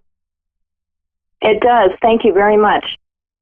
You're very welcome. We're going to leave it there and we're going to go to Sonia in Harrisonville in Missouri. Are you there, Sonia? Yes, I'm here. You have a question for me, sweetie? Yeah, I have a couple. I wondered if my mom's spirit is attached to me. Darling, the loved ones that are passed over are always with us. It's us that's here on earth that tends to think we're waiting for some great monumental sign that they're going to come through and say, I'm here.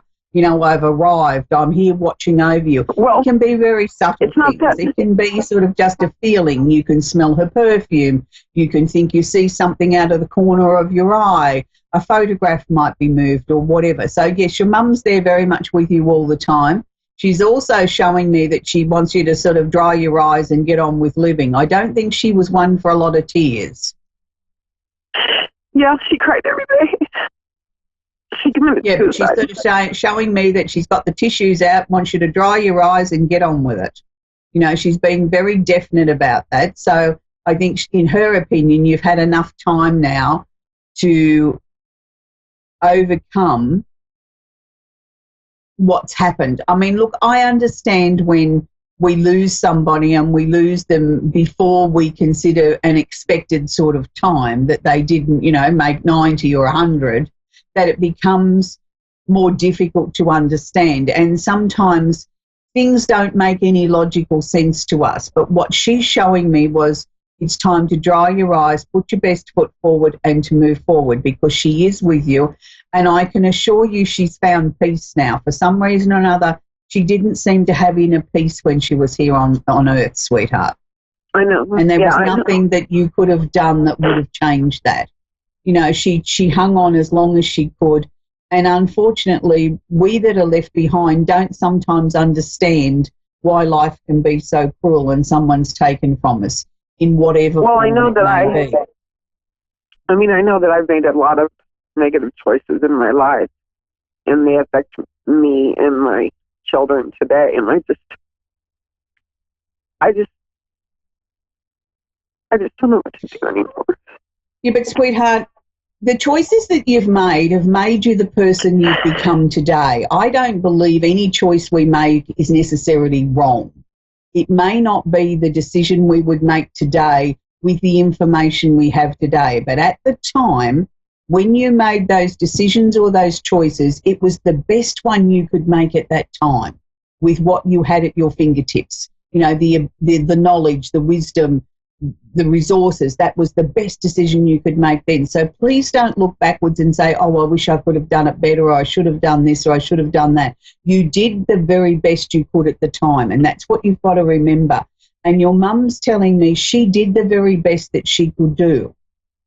I know. There was a lot of things there that she couldn't fix, and it overwhelmed her, and that's why I think her time came earlier than what we would have liked.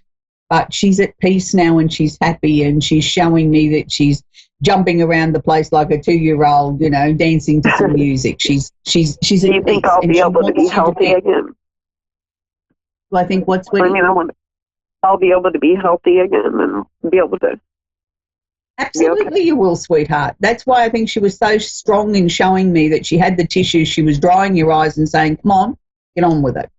She wants you to do what she wasn't able to do. She knows you've got the power, the strength to be able to do it. So, you know, do it for yourself, but also do it with her in mind too, that she's there holding you up, helping you every step of the way. And when you don't feel you can take another step, you get a push from behind, you'll know that it's mum. Okay. And she loves you. She just wants you to find happiness and, you know, be joyful again. Can I ask one more question? Yes. Can you tell one time when my car was broke down in the country, 3 blue spheres came over the top of the tree line, like real slow coming. And I had a crystal wand in my hand and I held it out of the window of my car. And one came over and it went into the end of my crystal. And the whole sky exploded. And like, after that, it was like hours and hours later before I knew what was going on again. Do you have anything from that? Well, I feel that was some sort of spirit energy that was trying to show you that things weren't quite as impossible, even though you felt that they were. But you really tuned into that energy and you allowed them to work through you to help you, you know, improve the situation and to get you back on the road again and get you going again. So, you know, we have visits, if you want to put it that way, from the other side in many different forms. So don't ever question that, you know, you imagined it or you lost your mind at that time. It's not that at all. They come through and they help us in most peculiar ways sometimes. I think you're very fortunate that you've got a whole army of people on the other side holding you up and helping you move forward. And they want you to keep doing that, Sonia. Thank you so much. You're very welcome, sweetie. But don't forget what Mum said. No more tissues now. Time for smiles. Okay. All right. Thank you so much. Sweetheart. I appreciate it. Lovely to talk to you. Right. Okay, now before we wrap up the end of this show, I must share with you something that my producer would like you to do during this time of Mercury retrograde over the next 3 weeks. His suggestion is the telephone numbers that are read out at the beginning of the show of how to contact us around the world, maybe you might want to do them backwards, because that way maybe we can trick Mercury into getting you a connection and getting you a reading on the show. And it's really important. Without you guys, we wouldn't have shows here. You're a very integral and very important part of the A1R Psychic Radio Network here on Moonstruck TV. And play David Cassidy records backwards as well, my producer is saying. I mean, he's got a wonderful sense of humour, my producer, and he knows that I really do enjoy David Cassidy. And I think it's really important that we show support for the people that have brought us such joy in our lives, even if they're no longer here with us, like David Cassidy. And I do love feeding his songs through my social media. Anyway, until next week, if you're looking for your perfect soulmate, why not write it out, light a candle, and read it out to the universe and tell the universe what you're seeking for in your perfect soulmate. Until next week, bye for now.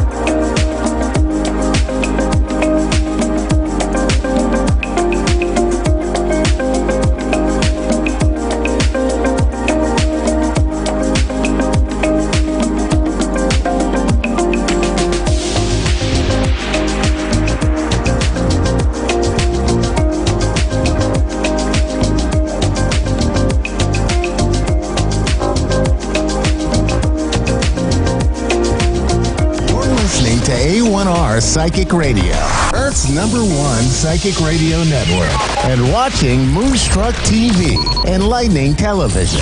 Welcome. Time for the Modern Day Medium with the Modern Day Medium. Modern Day Medium. Live from the moderndayMedium.com. Connect direct. In North America, dial 888-454-2751. In London, 20-3519-2158. In Sydney, dial 02-8488-3147. Or online, contact us through our Facebook page, facebook.com/psychic radio. Or one of our websites, AskOneRadio.com or Moonstruck.tv. This is the Modern Day Medium on A1R, the Ask One Radio Network. Good evening, everyone. Welcome to the Modern Day Medium. I am the Modern Day Medium and my name is Michelle. It's an absolute pleasure to be here with you this evening. Tuesdays are always really, really busy for me. I've been seeing clients and I've just literally finished teaching my psychic mediumship circle, which I really enjoy. We've had a great night tonight. We've had some newbies come in and it's amazing just getting into that space, belief, trust, faith, beautiful meditation, and they were all giving readings. They just couldn't believe it. So it was lovely. There were about 10 of us this evening. So it was just a beautiful, beautiful night, and just proving that indeed life is everlasting, and that our souls continue on and on and on, and that knowing that spirit are always around us, here to connect, here to guide, here to give love, and here just to help. All we have to do is just ask the questions. The only thing with spirit timing is when you can give readings, sometimes their timing and our timing are two pretty different things. So if I give a reading and I say, yep, see this coming, it's coming, it's coming, they like to count out days, or it could be months. And sometimes it just comes in a little bit later, but that's just how it is with the spirit world and our world, working at slightly different paces and speeds. So tonight I was just teaching about how mediumship works, actually, how the beta and the alpha brain, there's two different brain waves, how having to slow down the brain, going from beta to alpha and slowing that brain down so that you can bring in mediumship, bring in spirit, listen to what's being told to you, and just making space in your brain. It's a bit like when you're washing up, really, or you've been driving somewhere and you've had no idea how you've got there. It's going into that slight daydreamy, lower energy brain waves, lower energy thinking, just slowing it all down a bit. And it's great for us all to do that, to meditate, to just slow our minds down, slow our brains down, and we will get things coming in. We will get answers. I say this all the time, but it's really true. We do. We have all the answers that we need. It's just a question of digging and finding them and listening to ourselves and to spirit and to the help that they're giving us, which they do. They really are all around us. So it's been a great night. So really to get them all to slow those brainwaves down and go into that mediumistic state, where a medium splits her brain into two places, where she's in the beta and the alpha, or he's in the beta and the alpha, and you're having a conversation with the person you're reading for, but you're also having a conversation on a lower wave, a slightly slower wave with spirit, and that's how it works. That's how you bring them in. Obviously, there's also trust, and etc., etc. So it's been wonderful. So we are here, nearly February the 14th, the month of love. And some of us don't all have somebody, not everybody has somebody in their lives. There's loss, there's been breakups, and some people are just on their own. So just don't forget to love you, We don't have to be showered in roses and dinners, etc., etc. Just remember to be kind to you for the day, do something that you enjoy doing, whether it be making yourself a beautiful dinner, lighting a candle, having a beautiful bath, catching up with an old friend, ringing somebody you haven't spoken to for a while, but do something that's loving for you, that makes you feel good, that lifts your heart and puts you in that nice heart space. It just makes you feel there's people around, someone loves you, someone's there for you. And if not, then do the opposite and go out and give love to somebody who you might know needs some help, who could do with a dinner cooked for them, a coat that you don't wear anymore, whatever it might be. But to be in that heart space and to be in that love space is to give and to receive. So to be able to go out and do something lovely for somebody would be so appreciated. I feel sure of that. Or if you know somebody who's on their own, somebody who is going through a hard time, who is in grief, who is feeling a bit lonely, whose son and daughter who's gone away, or whatever it might be, spare a thought for these people that are on their own, and just offer them some love, offer them some dinner, offer them a phone call, offer them a chat. Sometimes that goes a long, long, long way. It really, really does. And we are all work on this heart vibration. It's how the universal law of our souls work. It's how we work. We're all connected. All of us are connected. Universal energy, and that is how it works. So it's lovely. So bear that in mind on Valentine's Day, or even do a rose petal bath for yourself if you need to, if you have a bath, of course, and just enjoy that love energy for the day, for yourself, for nature, and for whoever it is that may be around you. It's absolutely lovely. So hopefully you'll take those words. It would be, it's just nice. It's just nice. It's just nice to give. It's just nice to be able to offer something to somebody. It makes us feel good as well. So it's a good thing to do. I think I've got somebody that has coming in now. Shelby-Lynn, are you there, my darling? Good evening. Yes, How are you all the way over here in England? I'm good. How are you? I'm good, honey. I'm good. How can I help you this evening, my love? I would like, I guess, to understand more if my fiance is actually out cheating. If he's what? Sorry? What's that? What did you say? If he's doing what, my darling? Cheating. If he's cheating. Cheating on you, honey. Okay, right. Let's see where we're going here. Right. The first thing I get when I come into you, my love, is It's a little bit more complicated. The first answer I get is no, he's not cheating on you. That's the first thing that was shouted very, very loudly at me coming down from spirit here. No, he's not cheating, but I feel the relationship is fractured, not because you're asking if there's cheating going on, but I feel that there is quite a brick wall. There's quite a distance between the two of you at the moment that needs repairing, that needs healing, that needs talking, that needs communicating. I actually feel your fiance is a little bit lost at the moment as well, my love. I feel he's lost his way. I feel he's feeling undirectional. I feel that he's shut down a bit. He's just not communicating. He's not talking. I feel very much that you're reaching out for him, but there's not a great deal coming back. Does this make sense to you? That's very true. That's very accurate. Yes, that's exactly what's going on. Yeah, but I don't believe it's cheating. It just feels that he's lost. And I also feel that there's been a lot of pain in this gentleman's life. And it just seems to keep reoccurring for him. And it seems he just goes off into this place where he just needs, I want to call it like a man cave, but it's not a man cave. It's not at home. But I feel he's just going off and getting time and space to allow himself to breathe and to let go and to be where he is. I'm being told he loves you, okay, very clearly, my darling, but it's patience. I feel that there's a little bit of time and patience that needs to come in here between the two of you. I feel with you, darling, with all love in the world, and God bless you, my darling, that I just want you to just step back a little bit, sweetheart, just to step back a little bit.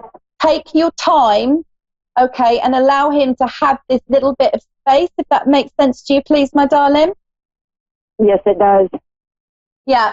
Can you understand as well that you've got quite a lot on your shoulders at the moment as well with family? I just feel you've got a lot going on at the moment, my love. I feel like you're a carer, my love. Can you understand this? Mm-hmm. Yeah, caring for whether it's mother or someone ill that's around you. But I'm just feeling, is your grandmother in the world of spirit, my love? Yeah, my grandma's still alive. My dad passed away, though. Okay, fine. It's not dad I've got, and I'm sorry for that. I know it's probably who you'd like to hear from. I've got grandmother coming through, and it feels very, very much that you cared for her, you looked after her. She wants to thank you. She's saying she's grateful to you, and she sends you abundance of love. She's saying have trust and keep be true to yourself and speak your truth, my darling. All right, there's a huge amount of love coming in for you. And if you wanted a more in-depth reading, you can get hold of me on The Modern Day Medium on Facebook or on my website. Okay, my darling? Okay, my dear. You're welcome. Lots of love to you, and you take great care of yourself, okay? Enjoy Valentine's Day. Okay, thank you. You too, honey. Bless you. Bless you. Good night. Right, night. I think I've got somebody... Bye, darling. Bye, darling. I think I've got somebody else here that's calling through. Jean, good evening to you, my darling. How are you? I'm fine. How about you? I'm good, honey. Whereabouts are you calling from? From Louisiana. Louisiana. Wow, lovely, amazing. Well, I'm near London, so we are several thousand miles apart. Isn't the internet an amazing thing? How can I help you, my lovely lady? I wanted to know what is coming through for me. Okay, do you know what? Immediately when you came in, I got the shivers coming down on my left-hand side of my body, which to me is a feminine energy, a very feminine energy coming in for you. But I'm not getting anybody from spirit, so this is very interesting. Let me continue, my darling. Right. Can you understand that life's been tough, hard for you? It's been a struggle. It's been a fight, especially in the last 6 months. I'm feeling a bit like giving up. I'm feeling like you've had to be strong. You've had to be in this masculine energy. Can you understand this? Yes. Yeah, I'm just feeling, keep going. It will be okay. I feel lost as well with you as well, darling. I'm definitely feeling there's been some grief and grieving that's been around you as well, honey. I'm aware of a male figure that's starting to step forward ever so slowly now.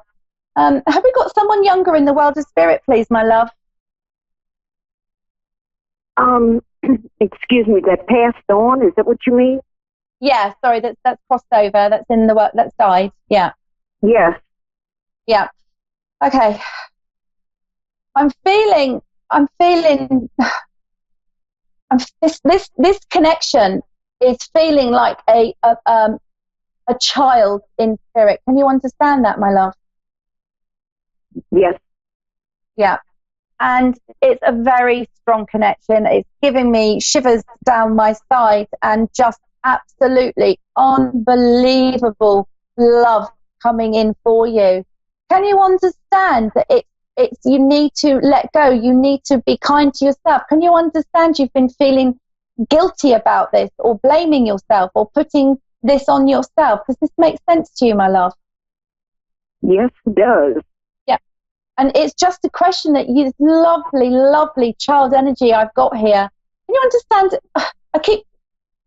I feel like it's a boy, but that's a very, very gentle feminine energy as well. Can you understand this, please? Is it a female or a male? It's a female. It feels in between. It's a very interesting child. I see a boy, I see a boy, I see a boy, I see a boy, but it's the energy of a girl. And this is very unusual for me. It's a very gentle, soft, beautiful, angelic energy that's coming to you to give you a huge amount of love.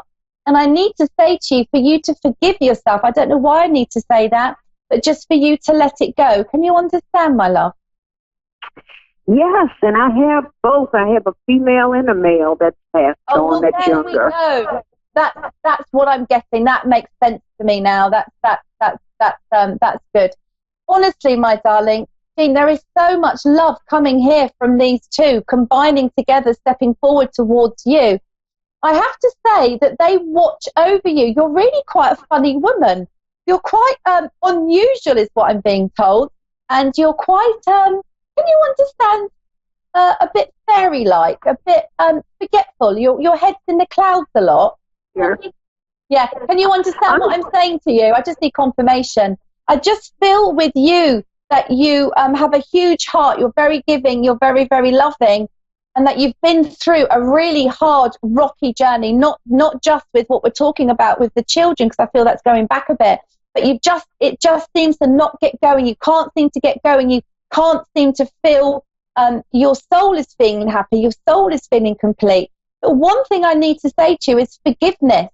I really need you to forgive you and love you and let go, and for you to move forward with your life, and also for you to stop processing the same things I feel you go over and you go over and you go over.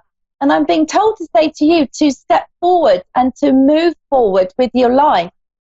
I feel with you, Mum's still here on the earth plane, my darling. Yeah. I feel with you, it's you just need more of a connection. I feel with you that you need to spread your wings open and just get out. I feel you've got a lot of love to give, a lot of caring to give, and a lot of nurturing to give. But I feel the last few months it's been placed in the wrong place. And we need you to move on and find it somewhere else. Find more happiness, a deeper understanding, a deeper connection, and a deeper love for you, my darling. Can you understand?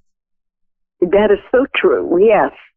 Okay, but it is coming. I've just been told these two lovely children are pushing you forward. They're almost opening the door, putting your coat on and your shoes on for you, and pushing you forward. Can you understand that you've been looking around where you live recently and going, I really want to decorate, I really want to paint, I'm really, it's just because you're sick of being in the same four walls. I want you outside, socialising, meeting people, feeling more upbeat as well. Can you also understand that there's been lies and deceit around you going back a couple of months, please, my love, that really, really hurt you and rocked your world?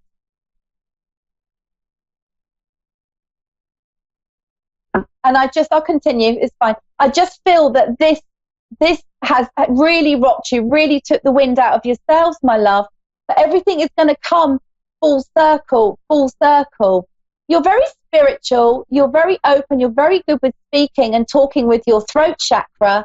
and communicating with people. And I just really want you to go out and just spread what you have, spread your love and spread your honesty as well. And just know that these beautiful children really are there by your side. They really do stick by you. They're showing me you going around in your kitchen. There's something about a knife, whether you've dropped or slipped or cut yourself recently, but there's something here where you weren't concentrating or you couldn't find it. And they're just telling me they were around you, they were there with you. You can take your mind or your memory back to a time relating to a knife, which is very strange, but I have to give you that. I also want to give you they're saying to me for you to eat, I'm getting apples, green apples, green apples, and for you to enhance your diet and just make yourself feel better about you and your vibrations as well, please. I also have to come to your stomach, my love. I'm coming into your stomach area where I'm feeling that there has been some pain or some bloating or foods that aren't agreeing with you, sweetheart, whether it's a little bit of IBS, or a little bit of inflammation within the stomach area. But this is also to do with your emotions and letting go of everything that's happened to you over the last few months. Once that's done and you've addressed it and you're like, okay, that's it, I'm done, I'm moving into a brand new energy, time for me to move on, I'm worth more, I want more, and that's when things will start changing for you as well, my love. All right, I feel you've got some good friends around you as well, and you do like a good laugh, so it's time to pick up that phone and go out with your friends and just start embracing a bit and absolutely knowing that your lovely children are very much around you. I picked a card for you, so I'm going to read it. And this is the Dragon card, which is a beautiful, powerful card, a lovely energy, as you can see that there. And this is your spiritual dragon. This is one of your, like a guide for you, or the dragon that's coming in for you at the moment, at this time in your life. The spiritual dragon wants you to reach your true potential and to can provide knowledge to those who are worthy of its insight. Some associate the appearance of a spiritual dragon with riches, but in reality, it is more to do with being rich with happiness. How perfect is that for you, my lovely? This is true wealth and is the path that spirit dragons may guide us down. So that really is the message that's coming through for you very loud and clearly, is having these beautiful children here with you, knowing they're by your side, wanting to push you forward and asking you to forgive yourself, to let go of everything that you keep processing over and over and over in your mind, and to know that changes definitely are coming for you, but they're encouraging you to also make the changes. I do definitely feel within 6 weeks, my sweetheart, that there will definitely be some positive changes coming in there for you, and you will be picking up and you will be feeling a lot better, and a spring in your foot as well will be coming in. You'll be feeling more buoyant and just a lot better. I keep having to go back to a paintbrush. I don't know why. I'm seeing painting, whether this is your home or with you, but I really feel like there's improvements, home improvements, things that you want to be doing that will also be coming in for you as well, please, my darling. So it's really pick yourself up, get going, and know these two lovely children are there by your side as well. I've also got a grandfather that steps in for you as well, my lovely, which comes in on your father's side, sweetheart. And he's a very gentle and kind and caring man. And he is also pushing you forward and pushing you forwards with love for you to keep going, and knowing that happiness and true happiness is going to be coming in for you as well. He's very much around you. I don't know whether this gentleman or it's with you, problems with my knee coming down into my leg and into my foot as well, but I have to give that. And I'm just rubbing it. That's what I'm doing right now, is rubbing my knee. So I just want you to take care of you and look after yourself, especially coming into the stomach area, my darling, okay?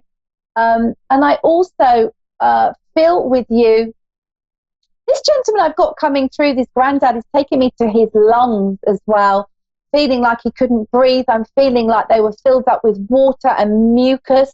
I'm feeling that this could, feeling a cancerous condition as well with this gentleman. And I just couldn't get to my breath. I was just filling up with water and mucus and water and mucus, and I couldn't breathe. I couldn't breathe. I couldn't get my breath. I feel that his passing over back to spirit world was very, very peaceful and very welcoming for him, because he's making me feel that he really had just had enough. He'd suffered long enough, but he is absolutely back to full health and very, very happy. For some reason as well, he's bringing through a horse with him as well. Whether this is linked to him or a horse that is a totem for you, which is about standing your ground, standing in your strength, being grounded, and using all that wonderful knowledge that you have, my love, because you really, really do. This lovely gentleman sends you an abundance of love. He had a very sweet tooth as well. He's telling me he likes sitting outside. He liked being outside. He absolutely had a sweet tooth, and he keeps showing me apple pie. Maybe that's the apples I was getting earlier. But like apple pie, like a pie. And that he would have enjoyed a pie. He also makes me aware that he was very thirsty, my love, before he went back to the world of spirit. But he comes in with you, to you as well. He takes care of the children also, I need to say. There really is a very happy family around you, spiritually, my darling, that have been holding you up at the moment and giving you the love and support you need. I feel slightly you've had your head in your hands. I feel it despair. And I just feel I've just really had enough. When is all this going to stop? When is real love going to come in? When am I going to feel loved again? When am I going to start feeling all of this? And it will be coming in as soon as you just let go of the past and make that space in your heart and allow yourself to heal a bit more, will be when the new love and new beginnings and everything will be coming in for you.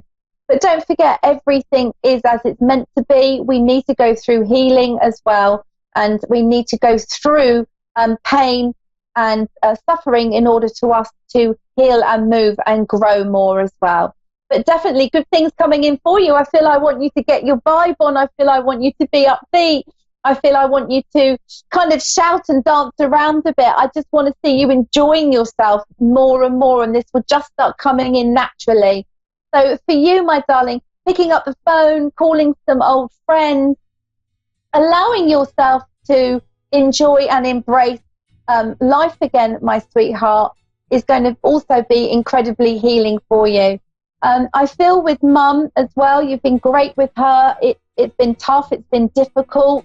I feel Mum can be perhaps a little bit down, a little bit hard when you've needed her. She hasn't been there exactly as much as you've wanted her to be there, and that's been hard for you as well. So I hope that this has been okay for you, and I hope that you can take the words from Spirit and take the words that have been given to you and just move forward in a really lovely, beautiful, positive way, having faith and knowing that things are going to change and come in for you as well, my darling, and also knowing your children are safe in Spirit, keeping an eye over you. It's been lovely. I do love doing these. It's just so much fun. So you can find me, The Modern Day Medium, on my website, themoderndaymedium.com, or Facebook, The Modern Day Medium, my Facebook page, and I'm also on Instagram as well. I do Skype readings, phone readings, Zoom readings, and so you can always book in for a reading with me. It would be an absolute pleasure to do that. And so for Valentine's Day, just enjoy yourself, enjoy your loved ones, and just feel the love, just give love, and whatever you give does come back to you in a positive way. So don't forget that, guys. It's all about what we think, how we feel. Our thoughts are vibration. So nice, happy, positive vibration, being in a good space really does bring in what it is that we need, and just makes us feel more uplifted and not anything else. So lots and lots of love to everybody. Thank you. Have a great evening. and take care, and I will see you next Tuesday at 10:30 same time.